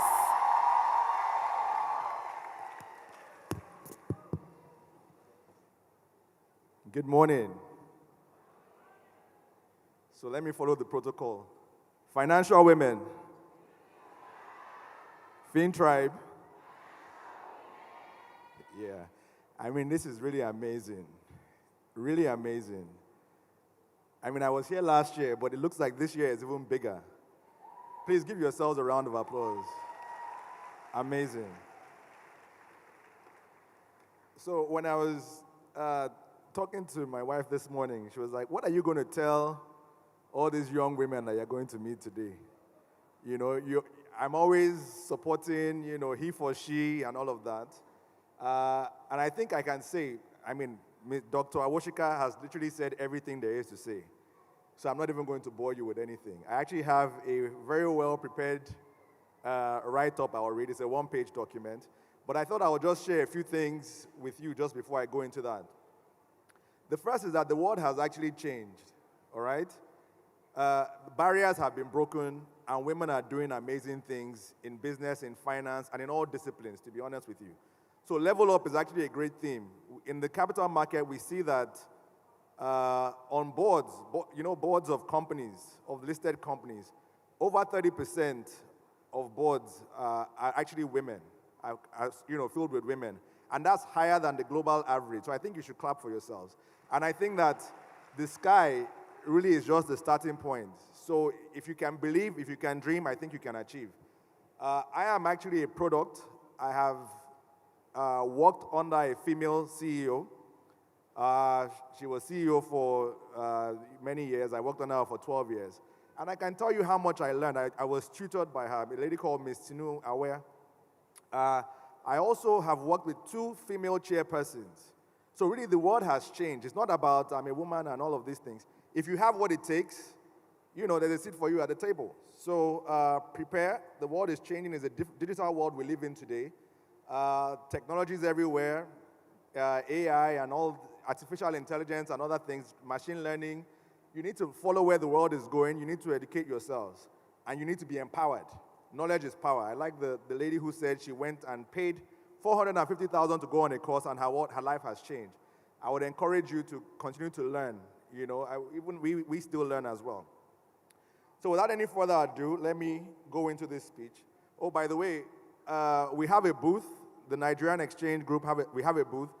Apart from selling financial products, there are some young men there in case you are looking for, you know. We spoke about, you know, there'll be young female, you know, single women here. So please entertain yourselves. All right. Yeah. By the way, there's also a very popular song called Level Up that my children dance to. I don't know if some of you know that song. I think the theme is very, very apt. All right, good morning, distinguished ladies and guests. I can see one or two gentlemen. Let me acknowledge them. I hope we're not all intimidated by all these young, beautiful women here today. I am truly delighted to be here speaking to such a vibrant and diverse audience of women at the third edition of the FinTribe Finance Fair. Having had the pleasure of joining you as a speaker at the second edition, it is inspiring to witness the continued growth and impact of this event in advancing financial literacy and inclusion for women. I really commend the FinTribe team led by Ms. Jennifer, Financial Jennifer, whom we all know as Financial Jennifer, for their dedication in organizing this fair and for their unwavering commitment. I have to say, when I tell people about this fair, they don't believe me. That you can imagine 7,000 women sitting down in one place or watching virtually. No one believes it. It's not a music concert. So what brings them here? I'm really amazed by the work that you guys are doing. I think you deserve another round of applause. It really is commendable. It's the largest, they say, anywhere in the world. It's amazing. So the choice of this year's theme, Level Up, could not be more fitting and must have been divinely inspired.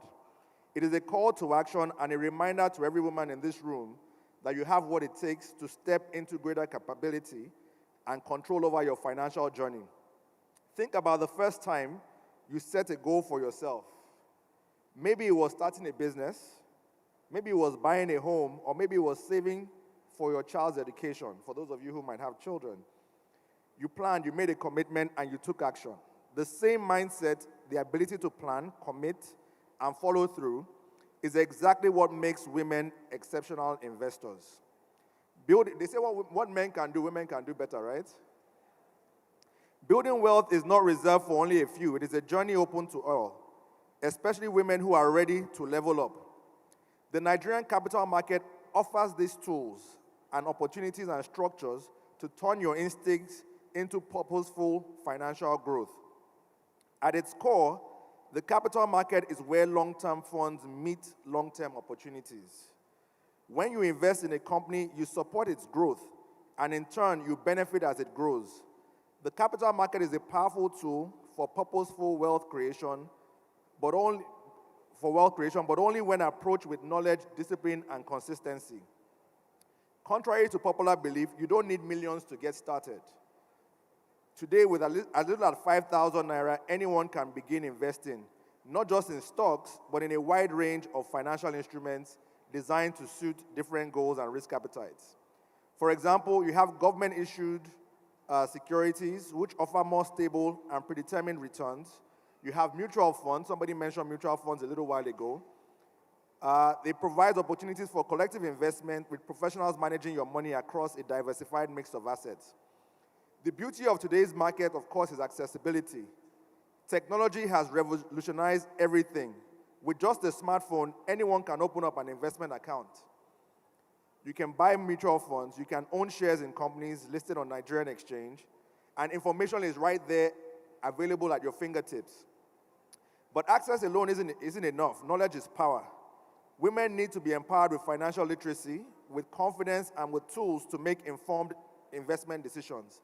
Investment is not gambling. It is about understanding risk. It is about planning for long-term and staying consistent. Every successful investor begins by asking just these few questions. What am I investing for? How long can I commit to this journey? And what level of risk feels right for me? Answering these simple questions would turn abstract fear into a clear path. And once women have taken these steps, the impact is powerful, not only for themselves, but also for their families, their communities, and the broader economy. By the way, they say when women do well financially, it's not just them that benefits. They really benefit, the entire community would actually benefit. Financial confidence doesn't come from having plenty of money. It comes from understanding money. It comes from knowing where your money is going and how it's growing. In the market, we say liquidity begets liquidity. Very powerful. Liquidity begets liquidity. With financial resources, you can generate even more financial resources. You don't have to wait for the perfect time to invest. You can start small, stay consistent, keep learning over time, and the power of compounding and smart decision-making will begin to make sense. In conclusion, I encourage each of you to take that next bold step in your financial journey, learn more, and invest wisely. Thank you very much for listening. Thank you so very much, sir. You can please be seated. I would like to now invite Temi, a member of the FinTribe community, to have this conversation with him on stage. Now, the questions that we're about to ask our CEO are questions that were widely asked in our community. So we told them that we're going to have an opportunity to speak to you, and if they had questions, they should go ahead to list the questions. So Temi is about to do just that. Thank you, Temi. Over to you. Thank you very much. Hello. Good morning. Morning. So it is an honor to speak with you, and I'm very much involved in the financial space as well, so it's lovely to hear from you. So I have some questions, and the first one is from Joy. Now, Joy is asking, CSCS and CHN are numbers that require, you need Nigerian number to register for this and a BVN. But people abroad don't necessarily have access to this. Is there anything the NGX is doing to ensure inclusion for Nigerians in diaspora to invest in the Nigerian stock market? Thank you very much. The diaspora community is a major stakeholder for us in the market. And I think that, enhancing the customer experience is also very critical. There are a couple of bottlenecks, admittedly, that they face. Up until very recently, it was even very difficult for them to get BVNs, obviously. But I think the central bank is doing an amazing job in trying to simplify that whole process for them to get BVNs registered abroad, right? But at the heart of it, KYC, knowing who a customer is also a very critical part for the financial system. You need to know who they are. And so the BVN, the CHN numbers, and all of those things combined are ways to identify people. It's your unique identifier to prevent the system from fraud and other things like that. Unfortunately, what it means is first of all, you have to have a bank account before you can get a BVN. And then, of course, you also have to be able to buy securities. You need to also have a securities account. And, of course, CSCS is the back end, the depository. And so you need to have a CHN and all of that. I think that you can get it done through your stockbroker, right? So I think the main thing is once you open an account with a stockbroker, that stockbroker kind of helps you to fulfill all of these KYC requirements. They can open up the securities account for you and also an account with the clearinghouse. And I think the process is becoming a lot easier with the technology and digital transformation. So the simple thing is get in touch with your brokers and they would walk you through that process. Okay, thank you very much. Now, what's the regulation doing to help make it easier for people to recover shares of dead family members? Another very interesting question. Basically what you call estate account. When someone passes away, the process can be quite cumbersome. And it's obviously a difficult time for anybody when you've lost family members and loved ones and you're having to recover what they've gotten. You can do it either way. You can either do it yourself, right? But it's a very tedious process. If you have, let's assume you have shares in different companies, or the person has shares, it means that each of them has a registrar. Each of those companies has a registrar. It means you have to go to each of those registrars and all of that. I think a very simple way, I like, I'm not Gen Z like some of you, but I like things easy, right? Speak to a professional advisor, get in touch with your financial advisor or your stockbroker. They can help you, for a very limited fee. I can see one of the leading brokers is in the house. AfriInvest is here. You can talk to him. They can help you through that process. Checking the database to see all the stocks you have, talking to the different registrars, and making it very easy to go through that difficult process. So there's something that happens in the stock market, pump and dump, especially in the secondary market. So what regulations is NGX coming up with, or how are you trying to help to limit this, to ensure that we're not victims of those schemes? All right.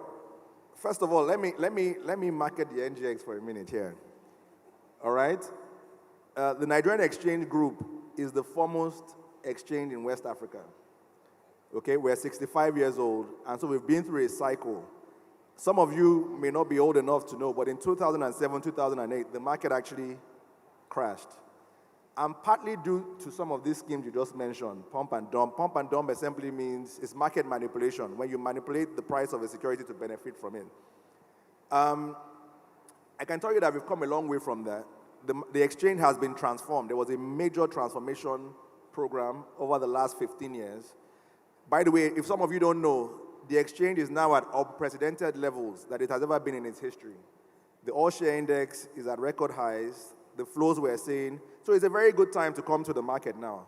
And I can tell you that regulation is digitized. We have automated systems. We have world-class personnel that are well-trained that surveil the market, what they call market surveillance and enforcement. So you will find out that infractions in the market are the barest minimum at this time. So that's good to know. So this is a bit of a complex question. I took a share purchase loan from a finance organization, and the shares were purchased by a stockbroker in my favor, but with a lien until loan repayment.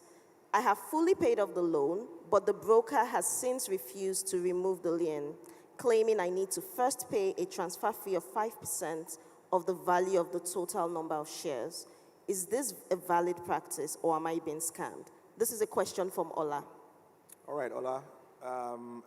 I'm sorry that you're having to go through that, if Ola is listening. But anyway, what I would say is that it's a personal agreement, right? So before they went into this loan transaction, there must have been an agreement. So I don't know the details of what she signed. If Ola is, I don't know the details of what she signed. I'm assuming Ola is also a woman, right? Okay. But if indeed she signed up to it, then an agreement is an agreement. But however, the process of a lien is really just to protect the lender, right? So that you don't go and sell without recourse to them. She's fully paid off the loan. She should look at the terms of her agreement. If the agreement does not include that, she can file a complaint with the NGX, and we will take it up from there. How can she file the complaint? What channel? So there are different channels. She can either write a letter to us at the office in Marina, or she can actually send an email. Okay, we have an email address, marketregulation@ngxgroup.com. Marketregulation at ngxgroup.com. She can send a complaint that way, and we'll take it up. We deal with complaints within very strict timelines, so we'll take it up. So, for example, if someone is having issues with registrars doing transfers and things like that, they can also send those complaints there? So with registrars, they're not under the purview of the Nigerian Exchange. They're under SEC. They're under SEC, the Securities and Exchange Commission, so they can always take up registrar matters with SEC. With SEC, okay. Okay, so final question. What is NGX doing to create more investment opportunities accessible to everyday Nigerians, especially for the women? That is a great question. And that is why we have jobs. So essentially, we're trying to make the market more accessible. And I'll give you a couple of examples. In the last year and a half, the central bank gave directives to the banks to go and increase their capital, right? I don't know if some of you are involved, but a lot of banks have come out to the market to raise. I think they've raised over 4 trillion naira from the market between last year and this year. That's a lot of money. To simplify that process, we leveraged on technology, we built a platform called NGX Invest. All right, what that meant was through your phone, you could key into any of those offers, right? In fact, if you went into your banking app, right, you will see when the offers were on, at your homepage, do you want to buy stocks, invest in this stock or invest in that stock? And it was a very powerful platform. It was really about digitizing or democratizing the entire process. And that's the kind of thinking that we're trying to bring to the market, to really bring it to the last mile, to get to everyone's doorstep. Before this capitalization exercise, we had only 100,000 active investors in the market. Active investors. Of course, there are millions. There are about 5 million accounts, but a lot of them are not active. We had about 100,000 active accounts. Between last year and now, we have over 1 million active. By the way, to us, those numbers are still very small, and that's why we come to fairs like this. Because Nigeria with over 200 million, 1 million is very, very small. So we still have a long way to go. So we'll continue to innovate. Innovation is obviously at the heart of what we do. We'll continue to leverage on technology, digital transformation. And of course, investors' protection and investor confidence. We must make sure that the market works well. The market is built on trust and confidence as well. Okay, so I have a question now, and it's just in relation to building the market and giving people more confidence. We have this new tax law starting up next year. Do you think it's a deterrent, especially with the capital gains tax and things like that? Do you think it would affect market confidence? I think that's a great question. And there are many theories out there as to what will happen. For those who don't know, the tax reform law, it's a transformational legislation, okay, that is really trying to bring the tax regime in Nigeria up to speed with where we are in the world today. And so a lot of credit should go to government for the work that they've done in the short time that they've done the work. But however, nothing is ever perfect, right? And the tax law comes into effect beginning of next year, 1st of January. One of the things that we've already identified is the capital gains tax. So they've increased it to 30%. It's currently 10%. What this essentially means is that if you buy securities, it doesn't just have to be stock, and you're selling, whatever you make on that, whatever profit you're making will be taxed at 30%. So of course, that's a disincentive to investors, naturally, because anything that is going to harm profit making is disincentive. But of course, a lot of this is done in other countries as well. But the question is how, I guess not so much the retail investors, because they actually have safety nets.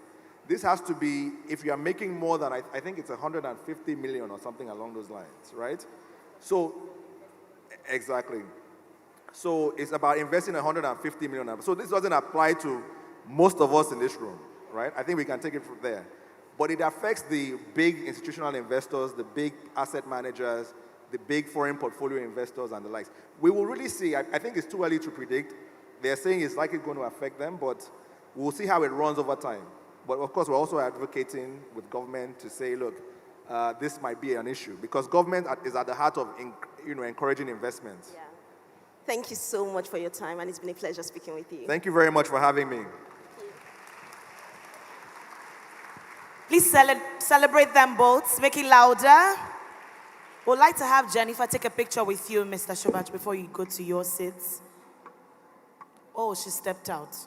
Okay, probably when she returns, yes, we'll have it. Please celebrate him one more time. Thank you so very much, sir. We appreciate you. Mr. Olufemi Shobanjo, the CEO of NGX Regulations Limited. Again, if you have questions, financial women, the NGX booth is available for you to ask your questions. Just visit their booth, and they have capable hands right there to answer all of your questions. How has it been so far? Okay. So again, we want to thank our sponsors. I will do a roll call as usual. Once I call out their names, I want us to give them a generous applause in unison. Our headline sponsors: Sycamore, AfriInvest, Waterbrook Realty, NGX, Service partners, Print Finer Things, Heard in Africa, My Lagos app, Short Last, Emergency Response Africa, Grandeur Travels, Studio 24, GLG, Box Pro, Moped Foods, Furnaces Foods, 2K Shops, Real Fruits, Loom Chocolates, Admin, Orange Drugs, Mima Bakes, Mango Bake Shop, NBC, iCakes and Treats. Please put your hands together for all of them. We thank you so very much, our sponsors and our partners, for your support, making this fair a huge success.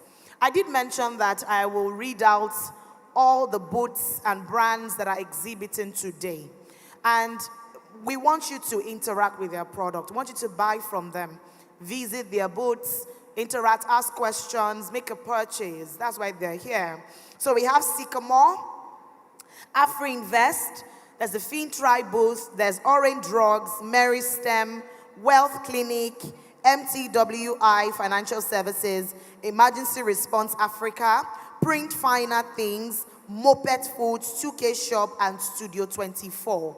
They are all exhibiting, so please, we will have the time to go, but you can see people already visiting, so you can just step out, do something with them, and return to your seat. Again, the Wealth Builders Academy, everyone that pays to be a part of the academy today, you stand a chance to win an all-expense-paid trip to Qatar. All you have to do is register, sign up, and then you stand a chance to be a part of the raffle draw. Visit the FinTribe booth to drop your name in the raffle basket after registering, please. Also, there's a Wealth Clinic, and it's a booth for financial advisors. We have capable hands there that will answer your questions. When you have any questions at all about your finances, please visit them to ask your questions.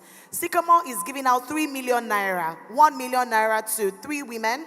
No, 1 million naira each to 3 women right here today. So visit their booths also to find out how to qualify to be a part of it. We're still giving out a landed property to 1 woman going home with it today. Lots of cash prizes, so you don't want to miss out on other items that we have scheduled for today's program. Again, big shout out to everyone joining us online. I trust you are having an amazing time, just as everyone in the room is. This is the FinTribe Finance Fair 2025. I want to thank you immensely for joining us for this life-changing experience right here. It's the largest gathering of financial women in the world. I know you really wanted to be here, but I trust you're having an amazing time, and I'll keep to my promise of ensuring that you don't miss out at all. Tell me what you want to eat in the comment section. What do you feel like eating? I'll send it to your house. Somebody say home. What's that? Okay, so we have brands that are also selling food. If you want to eat, you're hungry, there are brands selling food. Let me read it out. Food booth all two. Chichi, where is that? Left or right? The back. Okay, so to the back. Yes. Then we have Furnaces Foods. There's Mace Chills. There's Oma's Kitchen and BK Cooks. So all of these brands are available for you to buy food if you're hungry, just to the back here. Please help yourself, because as we are feeding our minds, we need to feed our bellies. Yoruba will say, okun inu, laughing beitita, which means it's the strength from inside that we use in propelling ourselves outside. So we're going on to the first panel conversation for today, and this is the let me not say highlight. It's one of the very important panels because it focuses mainly on the topic and the theme for the FinTribe Finance Fair this year, which is level up. And so these women that we're about to have a conversation with are women that have leveled up. And they're not here to come and share theories. They're here to share you practical insights, the steps that they've taken to level up in their businesses, in their lives, and in their careers. And so this is a session I want you to pay rapt attention to. Tap your neighbor and say, pay rapt attention. We will take questions after this session is over. It will be practical. They will break it down to the barest so that you can get it. And whatever point it is they share today, I want you to write down everybody. So we need your attention for this particular panel. We've tagged it the Level Up panel. And I'll quickly welcome our guests at this time. I will constitute the panel and invite the moderator, who will then take over from me. Our first panelist, ladies and gentlemen, is the founder of Evolve with Edememe and the former KPMG director. Edememe Oladijiwusu is on a mission to help African women rise into purpose, power, and professional influence. Through coaching, strategy, and leadership development, she has equipped hundreds to own their voice, embrace confidence, and lead change in their careers and communities. Ladies and gentlemen, please welcome our first panelist, confidence and leadership coach. Welcome Edememe Oladijiwusu. Please celebrate her as she makes her way to the stage. That's not a FinTribe applause. Thank you very much. Our next panelist is the founder of the Elite Finishing School. Ayanime Edem has empowered. If you want to scream, go ahead. Don't be trying to be humble. She's the founder of the Elite Finishing School and has empowered over 2,000 women across 30 plus countries to live, lead, and express themselves with confidence and grace. With a global community of over 400,000 women, she's redefining feminine empowerment through etiquette, mindset, and elegance, inspiring a movement of intentional women who embody excellence inside and outside. When she walks to the stage, you will see excellence. You will see poise. You will see courage. Let me not talk too much. Please make welcome the one and the only founder of the Elite Finishing School, Ayanime Edem. Please celebrate her. Just watch how she walks alone. No, just be looking, no. Look at now. See now. You people are not celebrating. I'm not happy. What's happening? You're welcome. Please be seated.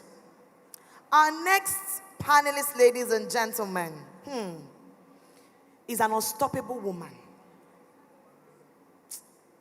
So unstoppable. The founder of Fine Funky Collections.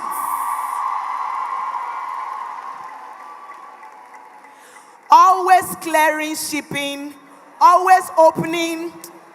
If you know, she's the unstoppable founder of Fine Funky Collections. Olufunke Davis turned a passion for bags into a if you have a bag from Fine Funky like me, wave your hand. My life savings is in her business. She does not know. From hitting 250,000 website orders to being celebrated by Shopify, she's proof that creativity, grit, and strategy can turn dreams into thriving businesses. Her journey inspires women entrepreneurs to believe that no dream is too bold to chase. If you love Fine Funky, celebrate the CEO Fine Funky Collections, Olufunke Boluwatife Davis, as she makes her way to the stage.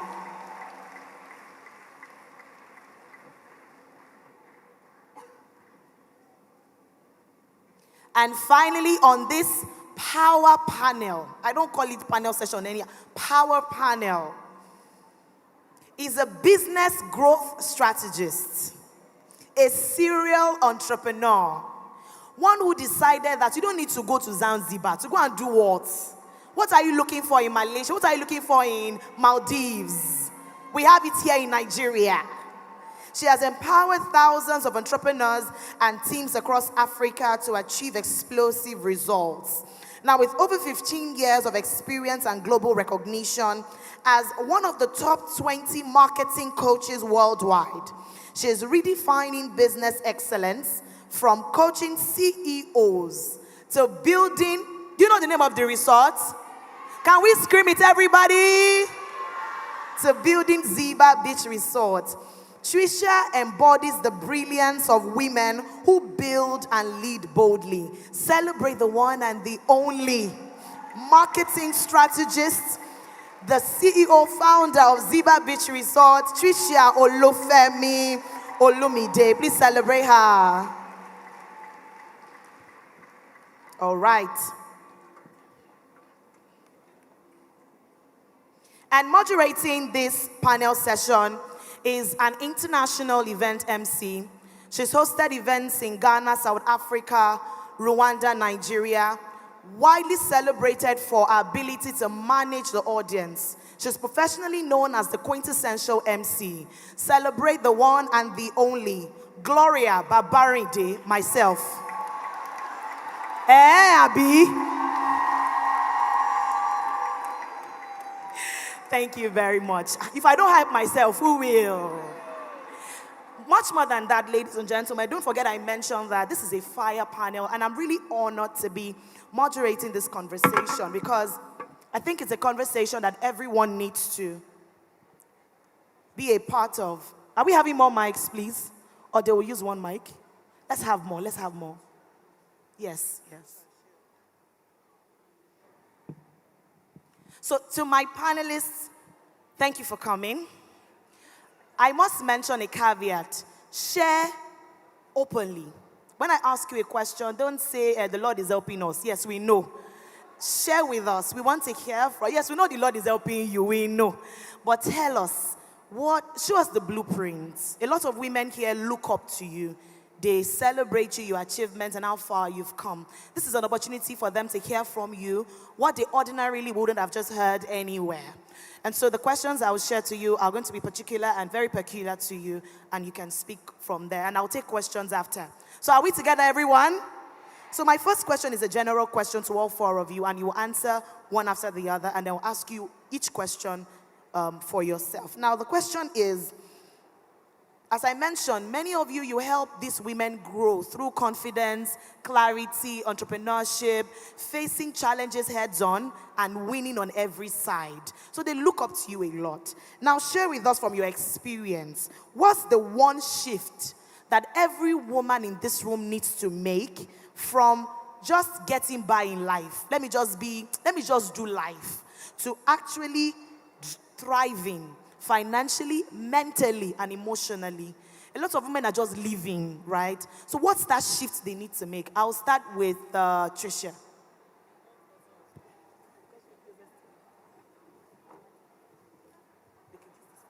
Okay, I think it's on. Good morning, everyone. Good afternoon. Good to be here. Okay, so what's that one shift that I think women need to make? I would say moving from hustle to ownership. That's one shift. Ownership and stewardship. And let me explain. So if we look at the average, and I will place it in Nigeria, the average Nigerian, we're good at blaming everybody else. Oh, the economy. Oh, it's the dollar. Oh, it's our president. Oh, it's the new policies. But if you really want to thrive, you need to take ownership of your own life and say that I am responsible for the skills, the talent, the person that God has put on earth. And so it is my job to deliver that which I was brought on earth for. And no matter what the economy or anybody is saying, I will thrive. You know, so it's a mindset game first. If you win it in your head, then you will win it on paper. So we are living in defeats, where we are living in fear, like, oh, I'm not sure this thing is going to work, etc. So that's one thing that I will say has worked for me, is the fact that I always say that no matter what happens, I can make it work.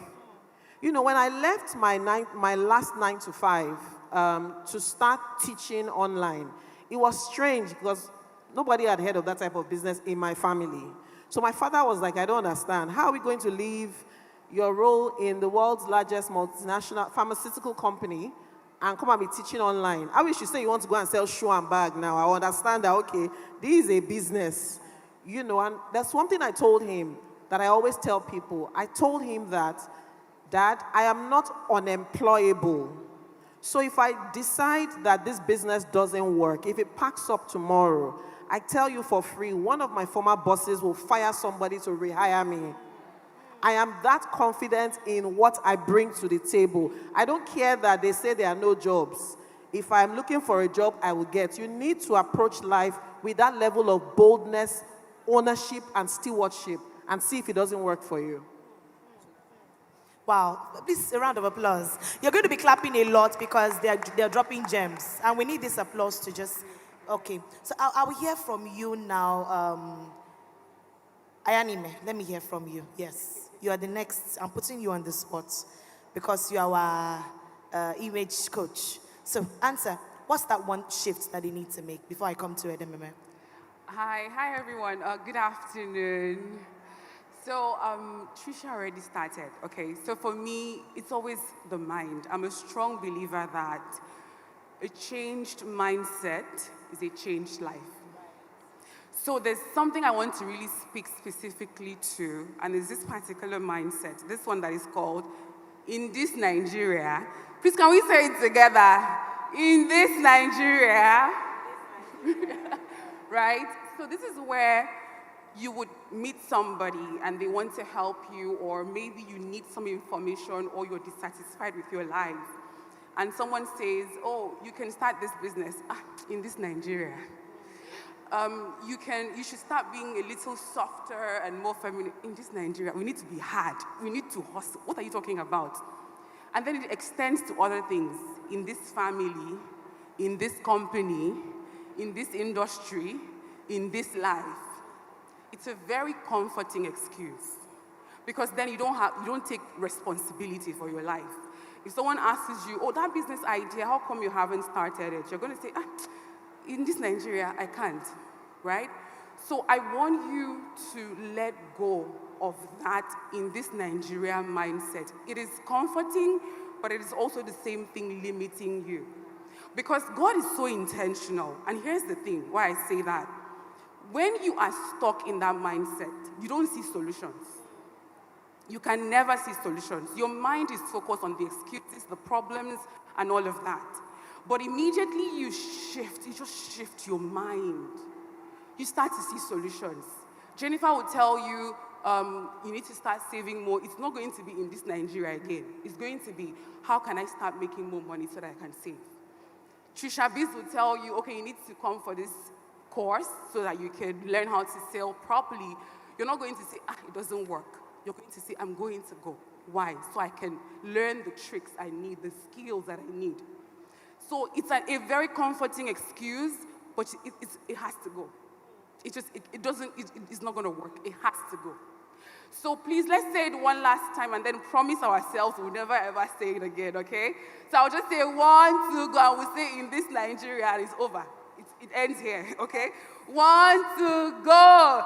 In this Nigeria. Thank you. Thank you very much, Ayanime. I'll come to you now. Edememe, please share with us. What's that one thing? Okay, Fine Funky, do you want to go? Okay, there's a mic. All right, Edememe, please share with us. What's that one thing that they've talked about mindset. Trisha talked about it. Ayanime talked about it. What's your own point of view? Okay. Good afternoon, ladies. It's such a privilege to be here. The very first thing that I would say is the difference between just getting by and actually thriving in life is believing that you deserve it. So many of us see people doing great things. You see Trisha on Instagram doing great things. You see Ziba Resort. You see Ayanime. You see Fine Funky. And then you just say, oh, it's probably reserved for a special class of people. It's not my type. But everything starts to shift when you believe that you deserve it. And you know, the foundation for believing that you deserve something is an awareness of yourself and the power that you carry. Not a lot of us are aware of the power that we carry. And at Evolve with Edememe, where I coach women, we always start with self-awareness. I ask a woman, tell me 50 things that you like about yourself. and they stammer. It takes them 120 hours to tell me 50 things that they like about themselves. If you don't know yourself, you won't value yourself. And if you don't value yourself, you would not think that you deserve opportunities. And the downside of not thinking that you deserve opportunities is that you will not put yourself out there for those opportunities. So for me, the critical shift is in realizing I deserve it. I deserve it. I deserve to truly thrive. I deserve to not just get by day after day. I deserve to have the best things in life. That's where it really starts. Because once that shift happens on the inside, it finds expression on the outside. And it changes how you show up to life. It changes how you speak in that meeting. It changes how you put yourself forward for opportunities. So believing that you deserve it, not just in your head, but in your heart, is that game changer for women. So powerful, so powerful. Please, let's celebrate her. Thank you, Ayani. I'll come to you now, Fine Funky. Share with us, what's that one shift? What was the one shift for you, and you think that women in the room need to take? Hi, everybody. Good afternoon. I hope we're all doing okay. I think when that shift started, not just in my life, but in my business, is when I decided to sound like me. Do you understand me? My friends, and I incorporated that me that I sound like in my business. I'm a very, very shy person in real life, contrary to popular belief. You can see my voice is a bit shaky right now. I'm very afraid as I'm sitting here because I have stage fright, but just give me a minute or two, I'll settle in. I realized that, thank you. I realized that my friends enjoy my company a lot. When I settle into a friendship or a relationship, my friends find me very funny. Do you understand? Something might be paining me. There's something I used to say then when I'm closing my eyes, that means that thing is paining me. And my friends are laughing. So I realized, why not just bring that me into Fine Funky? Do you understand? I don't sound like anybody else. I don't say, oh, because this person is doing this, I'm doing it. That's why, not because of pride or anything, that's why I don't follow a lot of people on social media, because it's easy for me. When my friends tell me something, I get influenced. It's easy for me to get influenced. Do you understand? So I try to protect whatever content it is that I am absorbing, that I'm receiving. Because if I listen to you too much, I will now be, when I'm watching the video, before I post it, I'll be like, Bolu, this is not you now. I don't want to sound like somebody else. I want to be the actual blueprint. I don't want to be a photocopy of somebody else. And a lot of women don't know how powerful social media is. There's so much money for you to make on social media. Take it from me, that grew up with my 3 siblings and my mom in a room apartment. You face me, I slap you, for 20 years. That at a point in that house, that room, I've said this story, I don't know if you've heard it before. The ceiling opened, and we could talk to God face to face. We could see the ceiling. Do you understand? And that was how bad things were for us. To me, that I built a house for my mom. I bought cars for my mom through the power of social media. So I want you have that unique voice. There is that thing that God has placed in each and every one of us. Don't say, I want to be like Fine Funky. Because I used to say, when people say, oh, maybe when we are offloading or something, oh, what is that prayer point you told God? I want to copy and paste. Don't copy and paste. Because you people know the kind of battles that I have fought. Do you understand? So that is the time I realized that when I start to sound like me, then I'm going to be unstoppable. Thank you. Powerful words right there. Just look to the person who is beside you and say, you need to begin to sound like you. Yes. Thank you very much. They've all shared. You heard them. The 3 of them talked about mindset and the fact that a lot of women just place limiting beliefs on themselves. You're not deserving. You're not worthy. Who are you? Then who are you not to? right? And then you heard Fine Funky. You need authenticity, just is it. That's just it. You're not trying to imitate, because there's a little thin line between inspiration and imitation. It's very easy for you to be inspired by somebody, but you need to watch it, that you do not begin to copy and imitate them. You need to find your unique voice. And that's what she's done, and it has helped her this far. So I will come to the personal questions now for you, one after the other, and then I'll take a pause so that we can take questions from them. Much more than me just asking you. I want us to hear from them, because they're the reason that we are here. So my first question is for Edememe. Let me come to you. Now, let's paint a picture of a 32-year-old woman working in a multinational organization where there are CEOs, top-level officers and officials, and she's so hardworking, comes to work as and when due, does her due diligence, and she does her work as it should be done. And then she feels she's not deserving. The male counterparts are getting the promotions, they are getting the recognitions, and nobody's looking at her aside at all. So my question is, from your experience helping women rise into purpose and influence, Edememe, how do you think that woman needs to begin to position herself to be seen? How does she need to position herself to be rewarded without sounding too assertive or proud? Because a lot of women begin to cower. Oh, I don't want them to think that I'm too bossy. Let me just hide my shine. How can they push out their work, let the world see what they've got, but not come off as being too assertive? Thank you for the question. And I'm going to use my experience to answer this question, right? I was with KPMG for 15 years, and I rose to director before I left last year. Now, for me, it started with an audacious vision. I told myself 2 things have to happen.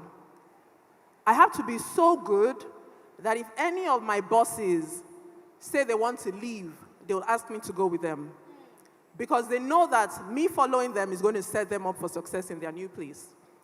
The second thing I said to myself was, I have to be so good that if I decide I want to leave, they will ask me not to leave.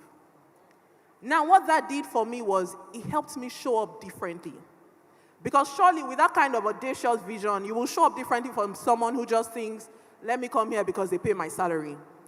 Now, another thing that strategizing did for me was it began to make me ask questions like, who needs to see me? And for women, many times we think that visibility is pride. No, visibility is stewardship. Because there are gifts that the Lord has given to you that the world needs to see.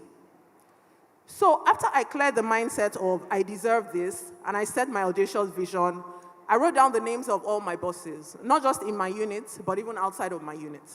And I did the power influence matrix. If you haven't mapped your bosses, not just your direct bosses, but your indirect bosses, you need to know who has the power in the organization, and you need to know who has the influence.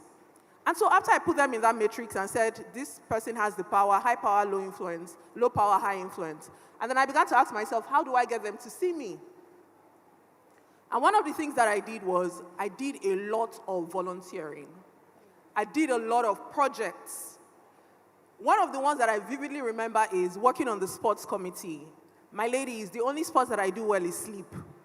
But I joined the sports committee because I said, there need to be many people in the room who can attest to Edememe and experiencing her. A lot of us are just satisfied with, oh, I'm doing good work and my boss is aware. Is that boss speaking your name?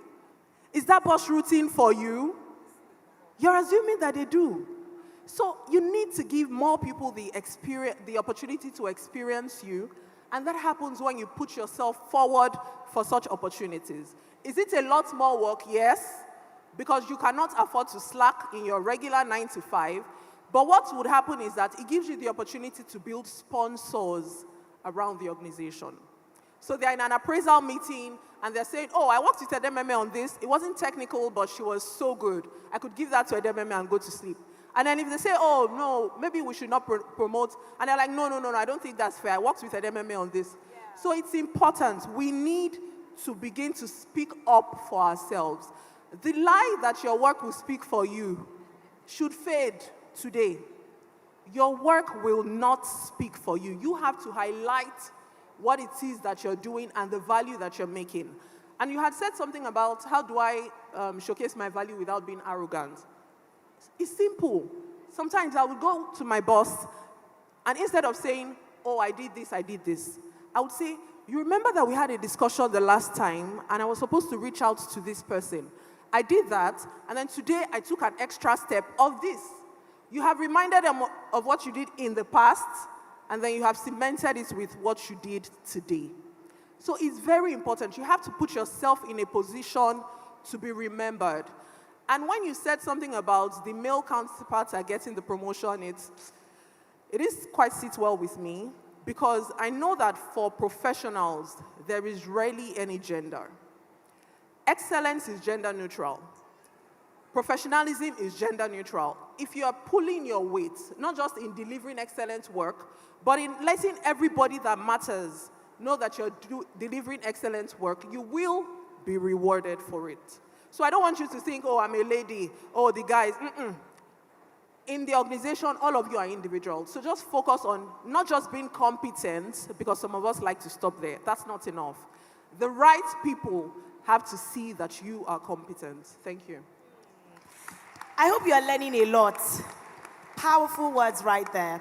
I always say something, Edememe. I say nobody is indispensable at work, but you can be so good that you are difficult to replace. I remember when I transitioned from my 9 to 5 into hosting professionally. When I left, for over 2 months, they found it very difficult to find somebody who could fit in those shoes. And it became a case of, can you come consult for us, even if you're not going to work for us anymore? That's how good you have to be at what you do. Yes, I agree, your work will not speak for you, but your voice plus your work, the two, both of them, is what will speak for you. Thank you for sharing, Edememe. I'll come to Tricia now. Let's picture this lady. She has ideas. She's creative. There's a burst of ideas in her head, like she wants to do this.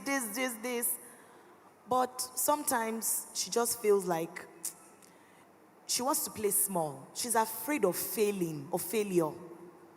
She feels like, I will do it later, because she doesn't think has the capacity to carry out those ideas and everything in her head. Now, you've coached professionals, you've coached corporate entities, top CEOs. From your experience, Tricia, building businesses and coaching entrepreneurs, what practical steps or daily mindset shifts, now I added daily because it's important, can help that lady move from fear and self-doubt to confidence and bold action? Okay. Permission to stand? Yes. Fantastic. Okay, let's talk. So as a Nigerian, there are 2 things against you.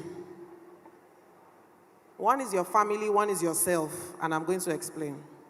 So when we were growing up, how many of you, when you ask your parents for something, Mommy, buy me this shoe, what do they always say? Money does not what? Fantastic. So you grew up believing that money actually does not grow on trees. Now let's break it down to what it did to your mind. For many of us, it told us that we were not worthy of certain things. Now, your parents were just only trying to say, I don't have the money, but they hammered it continuously that now, in your adult age, you still see yourself as not what? Yes. That's one. Now, the second thing that is against you is yourself. Now, there's this theory about the triune brain. Let me talk about your brain a little. Now, it says that there are 3 systems in your brain, or 3 types of brain. Now, it's not as if I open your brain, I'll see the 3 parts. So it's just a construct. So it says the first layer of your brain is what we call the reptilian brain, or the lizard brain. Now, that's the most primitive part of the brain. That's the only brain that a lizard has. That's why when you see a lizard, what is it always doing? It's always running from something. True or false? Now, that part of your brain, its job is to keep you safe. Now, but when it's keeping you safe, it's keeping you small. So when you want to do something, it will manufacture 132 reasons why that thing is not going to work. It's not doing it to hurt you. It wants you to be safe, because if it doesn't work, what is going to happen? You will cry. You'll feel bad. True or false? And then the second level of the brain is the limbic brain, and then we go to the third level, which is our prefrontal cortex. That is where you think and do all of that. Many of us, we are still operating in the first level. You haven't learned to override it. That's why, for instance, if you hear gunshots now, just hear "bo," what will you do? You run. You did not ask, is it knockout? Is it banger? Were they hammering something? Why? Because the primitive part of your brain does not allow the critical part function. It is trying to keep you from fear. And you don't even know where we're supposed to be running to. We'll now run outside and see that that's where the thing is happening. True or false?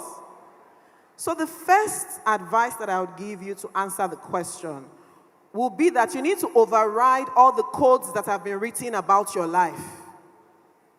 So whether it's your parents writing a code on money doesn't grow on the trees, or is the primitive part of your brain that is telling you, you cannot do this thing, or it's not going to work. You have to override it. How do you override it? You tell yourself daily that you are deserving of this type of life that you want. The second part of that is you need to steward the future. So you have to go and sit down in the rooms of the people that look like what you want to become. You know that part of the Hallelujah Challenge that they say, dress like your miracle? Yeah. This one, you have to see it. You have to see. Let's say you want to be the CEO of an organization. You have to go and sit down at events where CEOs are the speakers. You have to be in proximity to the type of person that you want to become. Now, the next advice that I would leave you with is you have to shame. Many of you are so scared of what people will say about you. And then you never actually get out of that small-mindedness or fear. So for instance, when we were building Ziba, yeah, when we launched, we only had 5 rooms that were functional. But if you came, it looked like everywhere was functional. Why?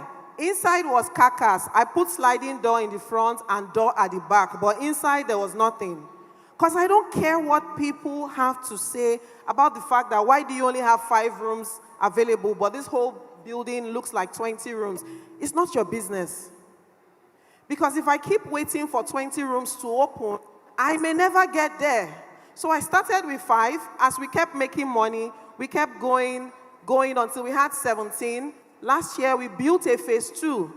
And now we have 24. Tomorrow, I'm going with my pastor to open phase 3. Start building again. I would never have gotten there if I kept thinking, what will people say? It's not their business. The part B of that is you need to learn to eat no as breakfast. Some of us don't ask because we are scared. So you remain in a small space. Have you ever seen anybody's tombstone where they wrote, herein lies Mr. Lagbaja, who died because somebody said no? Have you heard that? No. So you have to learn to be bold enough to ask, because you are the one responsible for your future and your dreams. So you will ask. I ask so well that the worst thing you will tell me is no, but what if they told you yes? What if they told you yes? And the last thing that I would leave you with to answer this question would be that you need to reframe how you see fear, or frame how you see failure. Many of us, we remain small because we are scared to fail. You need to see failure as, oh, that's not a way to do this thing. You need to see failure as data. And it does not matter if you failed 99 times. We go what? We go again. So your slogan out of this finance fair will be, we do what? We go. Thank you. Please put your hands together for Tricia. Thank you so very much, Tricia, for those words. Are you learning anything at all, my people? Thank you. Because of our time, I'm going to make it quicker now. Ayanime, coming to you now. Let's take another example of a young woman who is not taken seriously at work because of how she shows up. She puts Thursday on Monday, Tuesday on Wednesday, and just comes to work anyhow. Now, from your experience helping thousands of women refine their image and confidence through your school, how can that lady cultivate the poise and the image that she needs to show up authentically without having to break the bank, borrow money to be able to look the part, or pretend, you know, that fake it till you make it kind of thing? How can you still show up looking good and you are now taken seriously? Thank you so much for the question. So I'm going to first talk about something, the word pretense. It's a terrible word in the self-development space, because when you say, oh, you're pretending to do something, or somebody tells you you're pretending, it can be the reason why you stop doing the thing that is supposed to help you. So we're going to replace it with a different word. Let's call it doing things differently.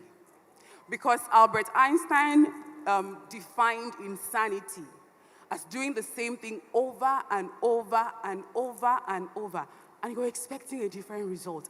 Kole work. It's not going to happen. So now, coming to your question, the first thing is your appearance. The women in my community, they know that one. I preach it like gospel, because as I'm here, I don't know how many PhDs you have. I don't know if you speak French. Maybe you are even the owner of this building. I don't know.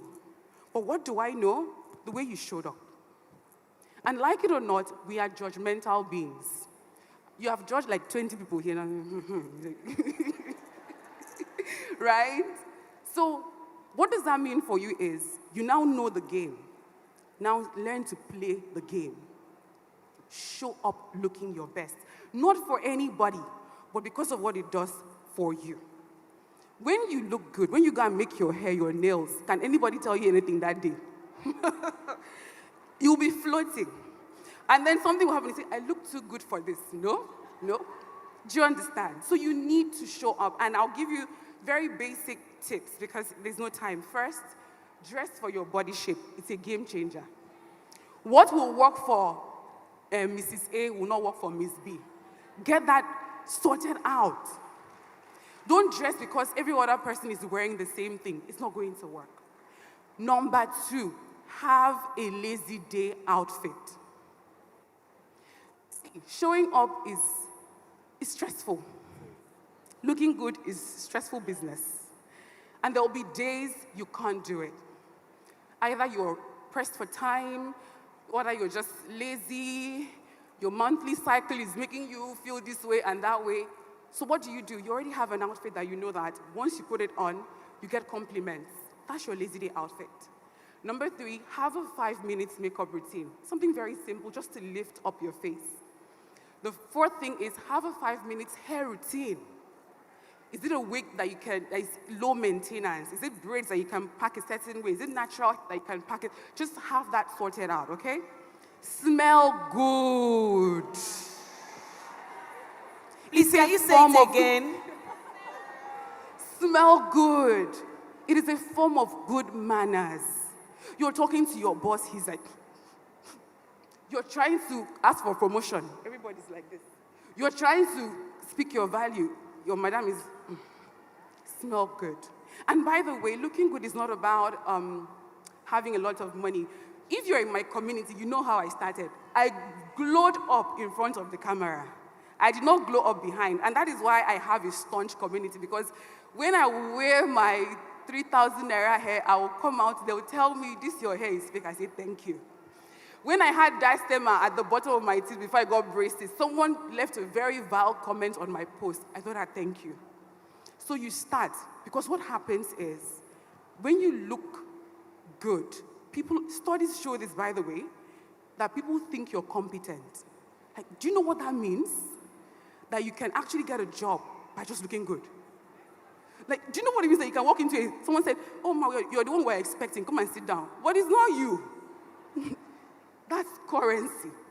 So an appearance also, of course, involves your posture, knowing your etiquette, how to conduct yourself in certain rooms. Because you want to go into those rooms, but you also need to know how to behave in those rooms. If not, they'll shut the door and you will never go in there ever again, right? So now that's the first thing. The second thing to be taken seriously, know your onions. See, you don't want to be a stereotype. You look good, you're empty-headed. You look good, you don't know your work. Your colleagues say that one, all she knows is to do rub tiro and come to work. She doesn't know anything. Know your onions. Invest in knowledge. Know the basic things about your industry, about your business. Know how to introduce yourself. Know how to conduct yourself. Know how to carry conversations. Know how to tell a client A, Y, B, C, D, Q, R, whatever. It'll serve you, because when you look good and then when you open your mouth, everyone's like, oh, wow. Ooh, look at her. That's what you want, right? And the final thing is this. Be comfortable not being liked. See, get comfortable with it, especially in the workspace. And what does that mean for you? It means learning to set boundaries with your co-workers. It means learning to say no when someone tries to give you their work to do. It means not shutting yourself down when you're supposed to be speaking up for your value. It means knowing what to say when a coworker interrupts you at work. It means knowing what to do when your value is being undermined. And you don't have to be harsh to communicate it. That's the thing. We always think it has to come like a hammer. A simple, I'm sorry, I was saying something, would you allow me to finish? Is enough. 9 times out of 10, the other person will say, oh, sorry, I didn't know you were still talking. That's the difference. So when you marry these 3 things, it's impossible. It's impossible. And bring the divine to your level up journey. See, we can sit here and tell you, do X, Y, Z, do all of these things, but let me tell you, the one who created you know what you need to do already. Because you can look good and still not have access. You can look good and then your bosses are still not, seeing your work. And I'm going to tell you, I'm going to tell you a story to end that. Maybe 2 stories. So I was talking to my younger sister today, and she works in a hospital, and she was telling me how one of her colleagues left her because and that week she was posted to a unit that was very, very busy. And they had to be 2 in the unit. The guy left. Told her, oh, I'll be back in the next 20 minutes. I'm coming. No. And then went and told another person, I'm not going back there for another 3 hours. My sister saw patients for more than 3 hours alone. And then she said when he came back, because before now she was, wanting to be liked, pleasing people, she would have just laughed it off and said, oh, it's normal. But when he came back this time, because me and her were having conversations every day, we're talking about these things. When he came back and said, I'm fine, how are you? She said, don't talk to me. If you talk to me, I will disrespect you. Please don't talk to me. You know what you did, it was wrong. Don't talk to me. He thought it was a joke because this is a different person. And that is where that getting comfortable not being liked is so powerful. And he paused and he looked at her and she walked out. It's a bad day, not a bad life. So he came and apologized to her. They made up. But guess what? He's now straight. He's not messing around with her anymore. He knows that, okay, I'm not going to mess around with her. The second story I'm going to tell you anchors on the divine. I struggled on YouTube for years, and I would cry. I would say, Father, what am I doing different? Like, what am I doing wrong, rather, that I'm not growing on YouTube? Like, what's going on? I'm giving the value. These people that follow me, they can see it. Why am I not growing? And I would talk to community. At some point, I spoke to community members, and I said, you know what? I'm going to shut down YouTube. I don't have the energy for this, please. And in night, I slept. This is almost like a trance. Someone walked into my room. So I've shared this story on my YouTube before. Put their hands on my body and whispered, YouTube. That was the difference between me here and me still struggling, because you don't want to listen to me. I've not leveled up. She wants to come and level. Did you get? It wasn't up to 2 months, my YouTube channel, and it did not blow to Nigeria, it blew to the US. And the YouTubers know the currency, you know how it happens. So we can sit here and tell you all of these things, but please bring the divine, talk to God. Tell him, I know all these things. Now, what is the factor that is going to make me different and open the doors? Thank you so much. Please, let's put our hands together for Ayanime. Thank you very much for sharing those powerful insights. Those were really profound. What do you think, everyone? Really amazing. Thank you for sharing. Thank you. Final question to Fine Funky before we come to the audience now. Fine Funky, you are doing well in your business. You started from just being a small brand to now being an international brand. You have orders from US, UK, people from all over the world ordering from you, Fine Funky. Now, there are lots of other women in the room that are also starting out. I want to see your face, Fine Funky. There are other women in the room that are also starting out, right? What are you doing? This question, the essence of this question is to say that, share with us. There's a somebody that sells fashion items the way you do in the room. For 3 years, posting consistently, running ads, yet the sales are not coming. They are discouraged. In short, they want to close down the business. What are you doing? Share with us the good, the bad, the ugly. We listen, we don't judge. So go ahead, please. Okay. I'll start by saying, hustle, build capacity, and that there are opportunities everywhere.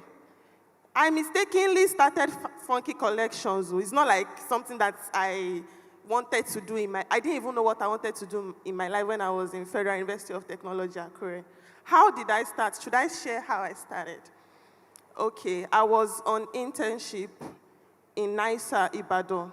Then I had started doing all this small business. I was selling data bundles. I was doing small, selling crypto. Hope there are no people that will arrest me. Shemo, that was then.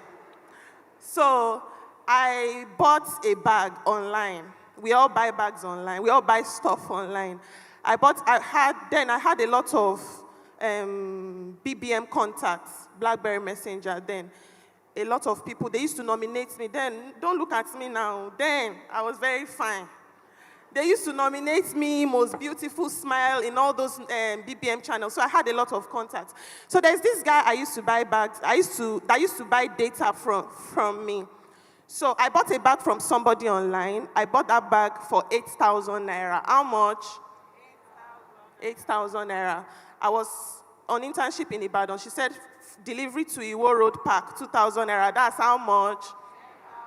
All right. So I took a picture with that bag in NISA. I posted on my BBM.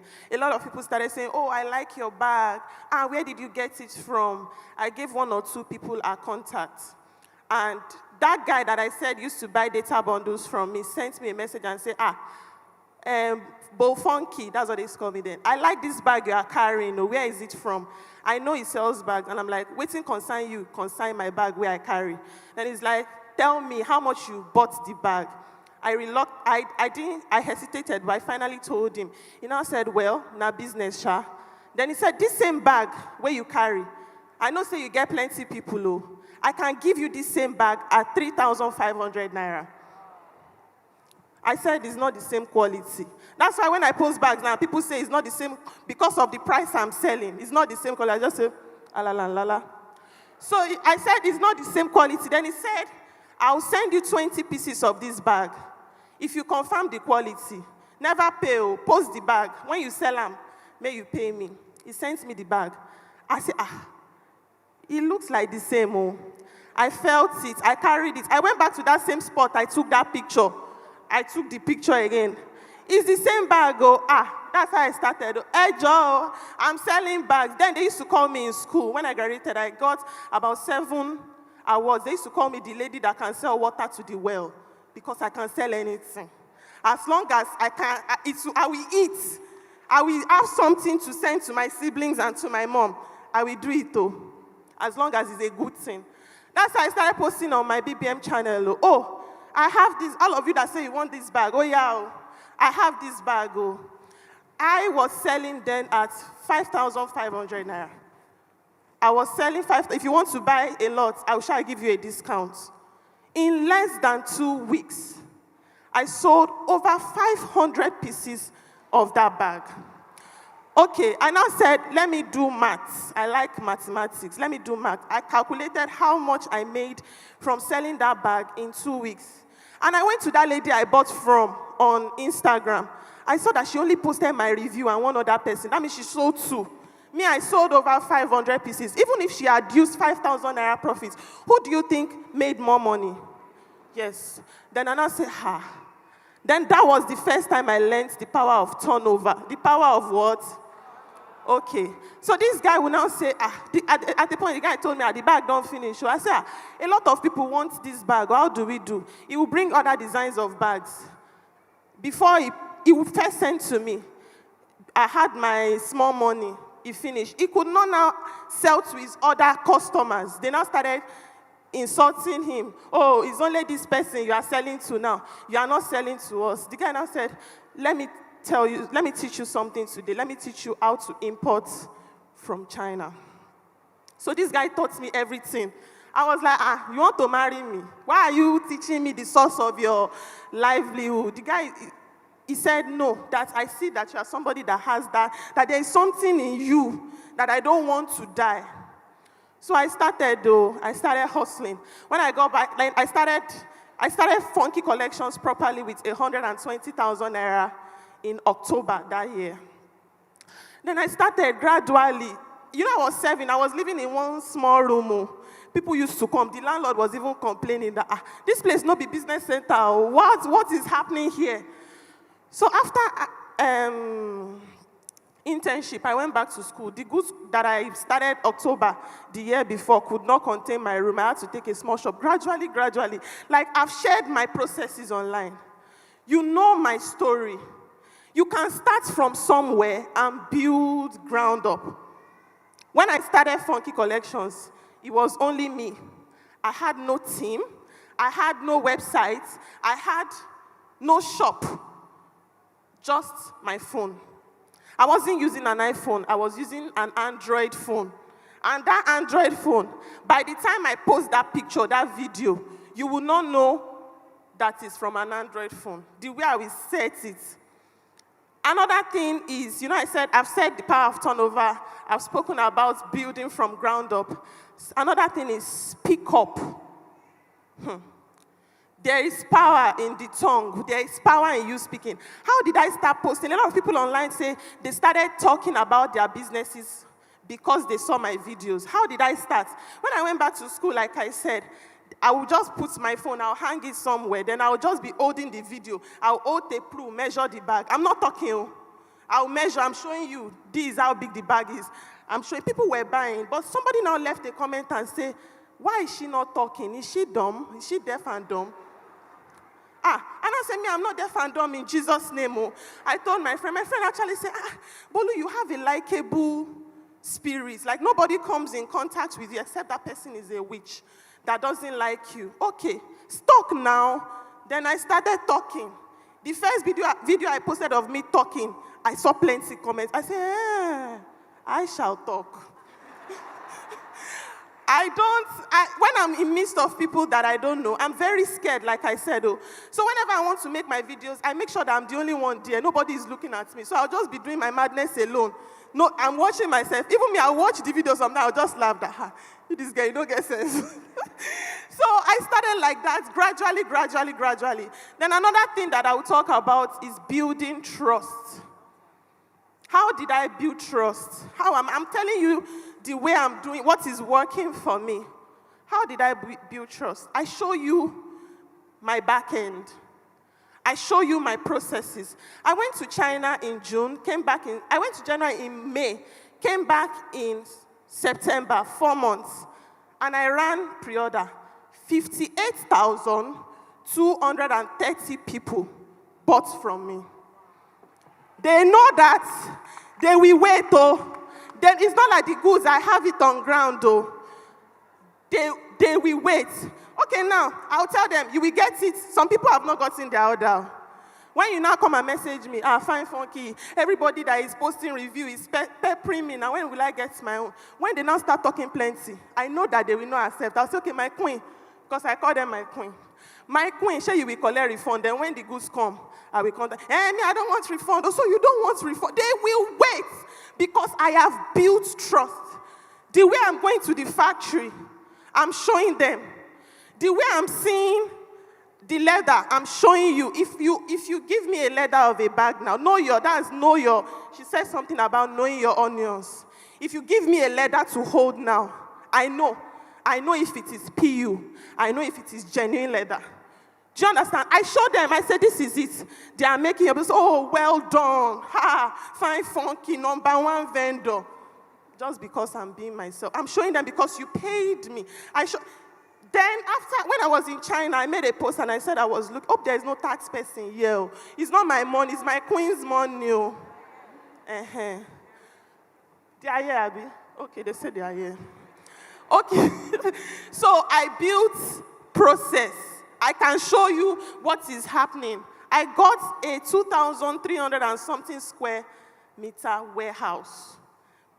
It's a very big place because not with my money, like I said, my queen's money. So you would, another thing is know when to employ. A lot of us, you will say you cannot trust people with your Instagram. What is there? You say, they will take down, any page that they want to take down, they will take it down. Don't kill yourself. You are a woman. Do you understand? Know how to delegate. I was in China for 4 months. There were things that my people were doing on the back end. All my goods that I will sell during Christmas came during that time. Everything is in order. Delegate. I have over 73 staff now. And everybody knows what to do. Most times, let me tell you a secret today. When I get to my warehouse, you see all those videos that I used to post that I will say I'm scanning. You know, we scan our orders before we send. It's fake life. It's so that you people will know that I'm doing something. Do you understand? I don't have to be there for things to happen. I can have time to go and meet my husband. I can have time to go and spend quality time with my daughter. Do you understand? Don't kill yourself. Delegate. Tell this person, you have to do this. When I just get there, I'll just be looking. Everybody, they don't even send me, good afternoon, ma, good afternoon. They are doing their thing. You are a young lady. There is so much opportunity with your phone. So much opportunity with your phone. And I know that a lot of us now, we are in that marriageable age. Don't marry mad person. Some people will say that, it will change. They used to change when they marry. There is always that symptoms of madness there. You see it. You are just ignoring it. Some of us ignore because, we love him too much. Some of us ignore because, we are getting old. There are women of 40-something years that get married and they have peace. You cannot be saying, this customer is complaining. This supplier. This container have not come. And one person is still telling you at home that you dey craze. You have to be with somebody that would give you peace. I know that the Bible says that it's only God that can give us peace that surpasses all understanding, but you can have it. I hope you know that your husband is the only family that you get to choose. Every other family, your mother, you didn't choose them. Your children, you won't choose them. Marry somebody that is on the same pathway. Somebody that you know that this person have future. Don't make excuses. Because the person that you marry would either make or mar you. Many people used to say that, Emma, it's Patewo now. Many people used to say that, Fine Funky is her rich husband that is doing everything for her. That's why her business is prospering. I hope you know that whether I have a rich husband or not, I am a rich wife. Yes. I used to write one caption. I will say, Wunye Odogu, where come be Odogu join. Do you understand? There is that bragging right that you are hustling, you are making money. Your husband is hustling. When the two of them come together, now waiting. Now collabo. Do you understand? Marry somebody that is kind. Somebody that is kind. You cannot be hustling and be facing fire at home. Somebody that will bring you peace. And I hope that with these few points of mine, wow, I've been able to convince and not confuse you that if Fine Funky can do it, if I can do it, you can do it too.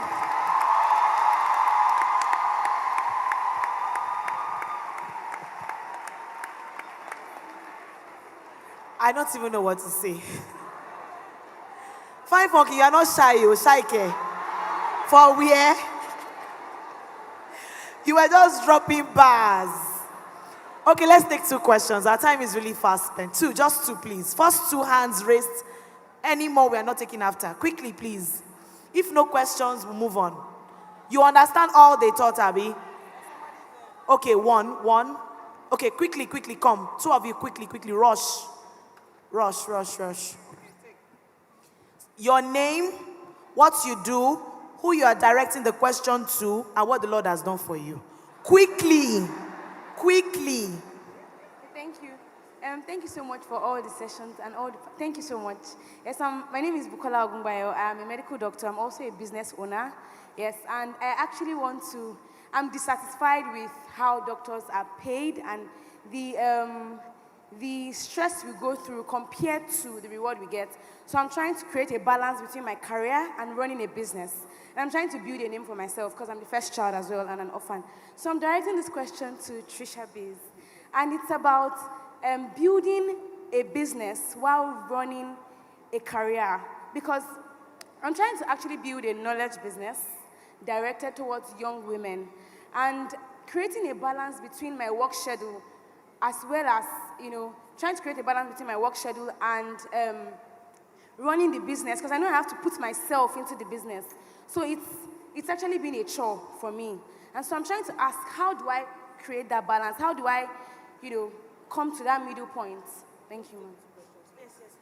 Let's take the second one quickly, because our time is really fast spent. Okay, she's here. Straight to the point, all right? Okay. Thank you. Good afternoon and good afternoon, everyone. My name is Victoria Olabisi, and I'm a final year medical student at Lagos State University. So I really do appreciate the time, and I came late, but what I got, I think it's something very great, and I'm so proud to be here today.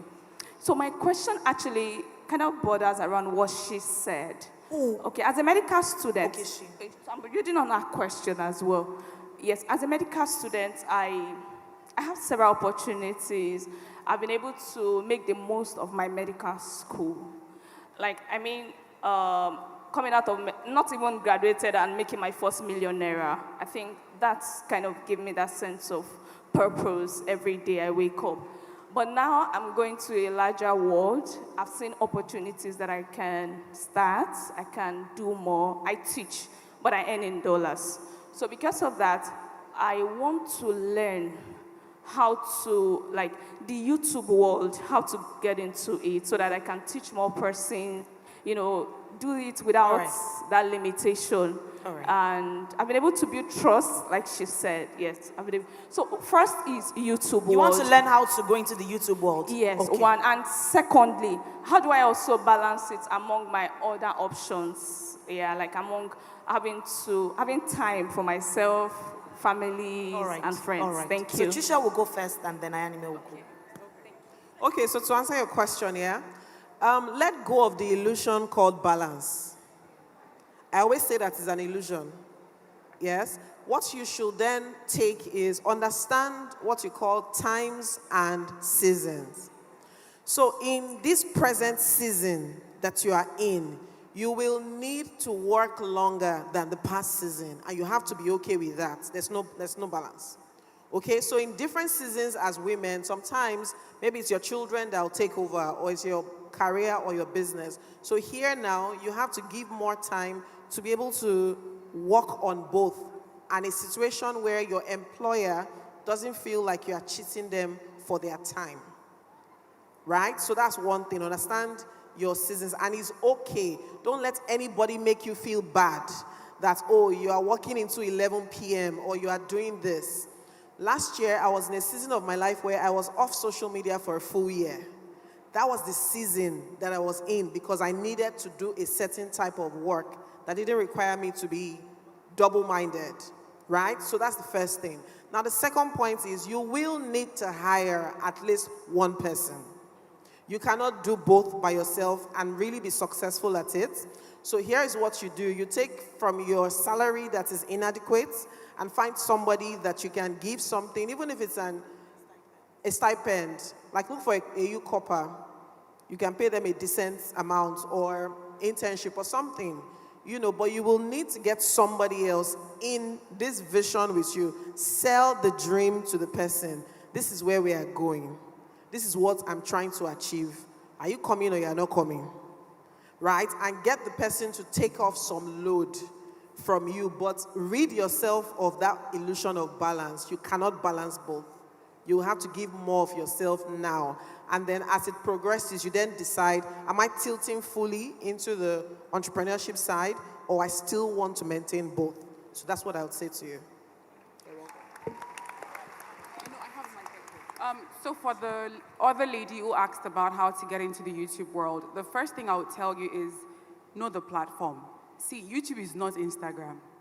You cannot blow because you're dancing on YouTube. It's not going to happen, except you want to have followerships based on shorts, which there's no money. If you want to build a community where you can make good money on YouTube, you need to know the platform. And what that means is, first of all, you need to niche down. YouTube is where you have to niche down. Instagram, you can be posting random things and people come. We need to know why we're coming to your channel. Because if you see YouTube, most of the search is how to. So people are coming to learn. They're not coming to watch it. They want to learn different things. And since you say you want to teach people, so you need to be very clear on what your niche is. That's the very first thing. The second thing is this. You need to batch create. You can get away with creating 2 pieces of content today for Instagram and you keep doing it every day. For YouTube, especially if you want to put out quality content, you need to batch create. What that means is before you start, try and have at least 10 content pieces. It's unbelievably tedious editing YouTube videos. And if you're starting out, you may not have somebody to help you do it. So you need to learn how to do it yourself. Sometimes, when I was starting out, I was editing my videos by myself. People don't know that. I would edit. Auntie Ruth, please, I can edit. So I'm a very good editor for your movies and stuff. So you need to know the basics of editing. How to put together your videos, the text, the music, the pop-ups so that it's engaging. Number 3, your thumbnails. Before I click on your video to watch, the title and the thumbnail has to tell me why I should click on it and watch it. Invest in creating beautiful thumbnails, even if it means hiring somebody. Thank God for Canva Pro. Pay for Canva Pro so you can have options. You can see how to play with colors. The 4th thing is personality. Attention span is very short on YouTube. I come on your channel, you're there. Hello. Welcome, everybody. So today, we're going to talk about how to take your medication, because she's a doctor. But please, I'm already out. Let me see your channel as something I can take time from my schedule to come connect with. And it's your personality, how you're going to teach that thing. I should be able to say, no matter how life is busy, this lady, I've not even watched her video in a while. What's she up to?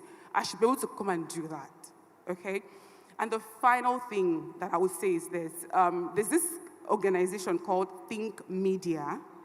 They have, they're in the US, but they have free programs on how to get into YouTube. See, it's free. Just Google them, sign up for the course, They'll teach you how to create thumbnails in 5 minutes, how to write beautiful titles. You'll see, just start there, okay? That's all I have to say. Ladies and gentlemen, can you please give my panelists and discussants a very generous applause? I said generous for a reason. That was a fire panel session. Thank you so much, my eminent discussants, for sharing. Please, where's Jennifer? We can't take the picture without her. Where is she? Okay, let's take one first. Let me come to you.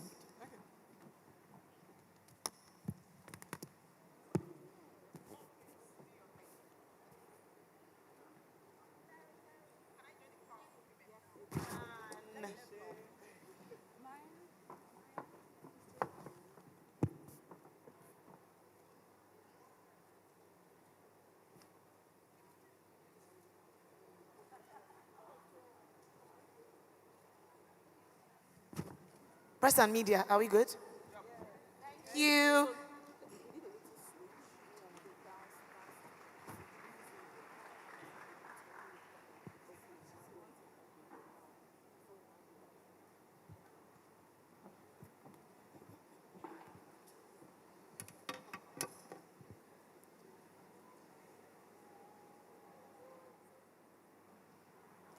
FinTribe.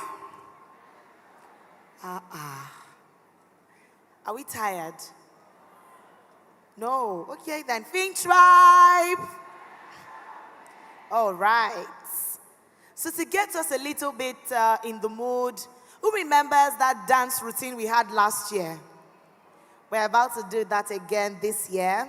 So we're about to have a short break to enjoy something light. It's an artistic dance performance. So they want to come here to scatter the stage for us to move our bodies. We've been sitting since we started at 10. And so we need to move our bodies before we now have Ruth Kadri on stage. So let's move our bodies a little bit with something light, and then we'll move on in the event as we go on. So I would like to invite Michael Brown and his team to take over. Please make some noise for Michael Brown. Go back, they're not clapping for you. You will come again. FinTribe, make some noise for Michael Brown.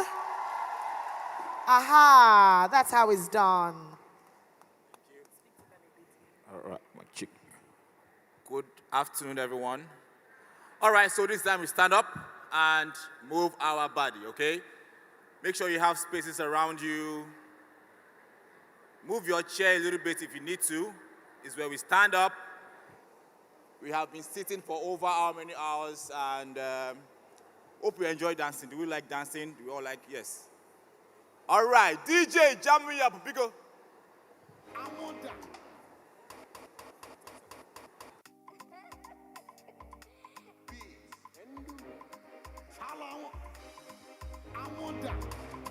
Ajé, ma fi sí apá wọn. Yeah, 1-on-1, mo máa ṣàkó sí wọn.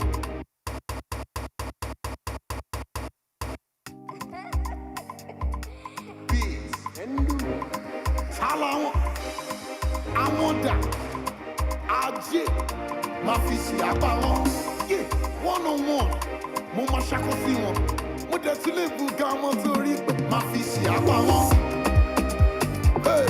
Ma fi sí apá wọn, sí apá wọn, ma fi sí apá wọn, sí apá wọn, ma fi sí apá wọn, mo ma ṣàkọ sí wọn, a ní ma fi sí apá wọn. All right, DJ, hold it up, hold on.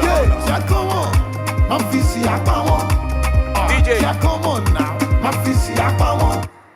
Okay, so you follow me, okay? We all know the drift. We all know how it goes, right? So dance. It's a dance and follow. It's not a performance, so we are following. We are all dancing together. All right? So let's go again.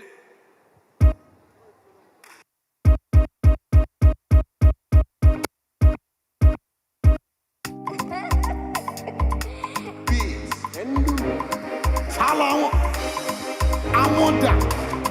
Ajé, ma fi sí apá wọn. Yeah, 1-on-1, mo máa ṣàkó sí wọn. Mo dẹ̀ sí lè bu ga ọmọ sórí pé ma fi sí apá wọn. Hey! Ma fi sí apá wọn. Sí apá wọn. Ma fi sí apá wọn. máa ṣakọ sí wọn, a ní máa fi sí apá wọn. Jẹ́ kọ́ wọn, máa fi sí apá wọn. Jẹ́ kọ́ wọn náà, máa fi sí apá wọn. Síyá, máa fi sí apá wọn. Ó yẹ jẹ́ kọ́ wọn, jẹ́ kọ́ wọn, jẹ́ kọ́ wọn, jẹ́ kọ́ wọn, jọ́mọ̀.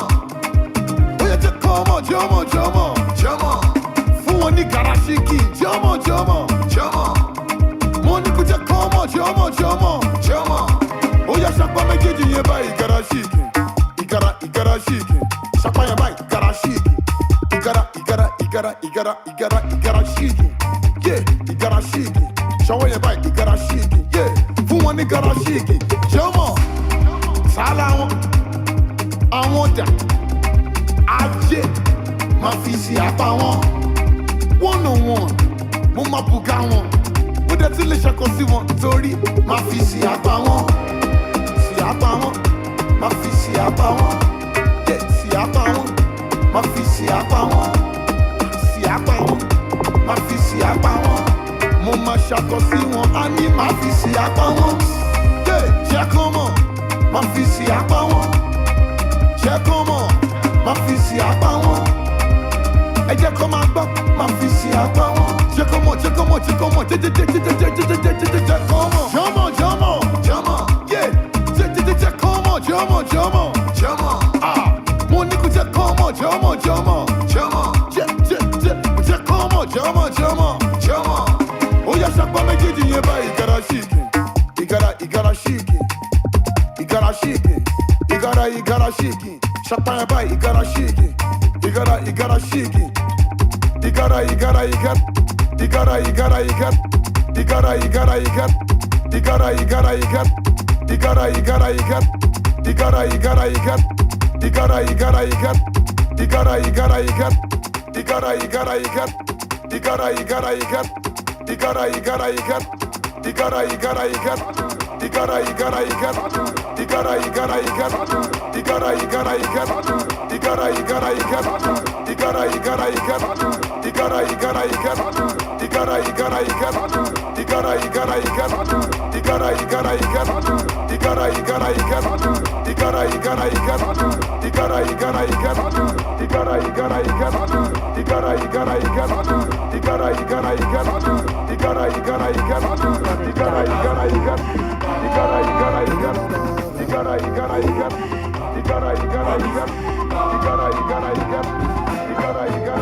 Propaganda.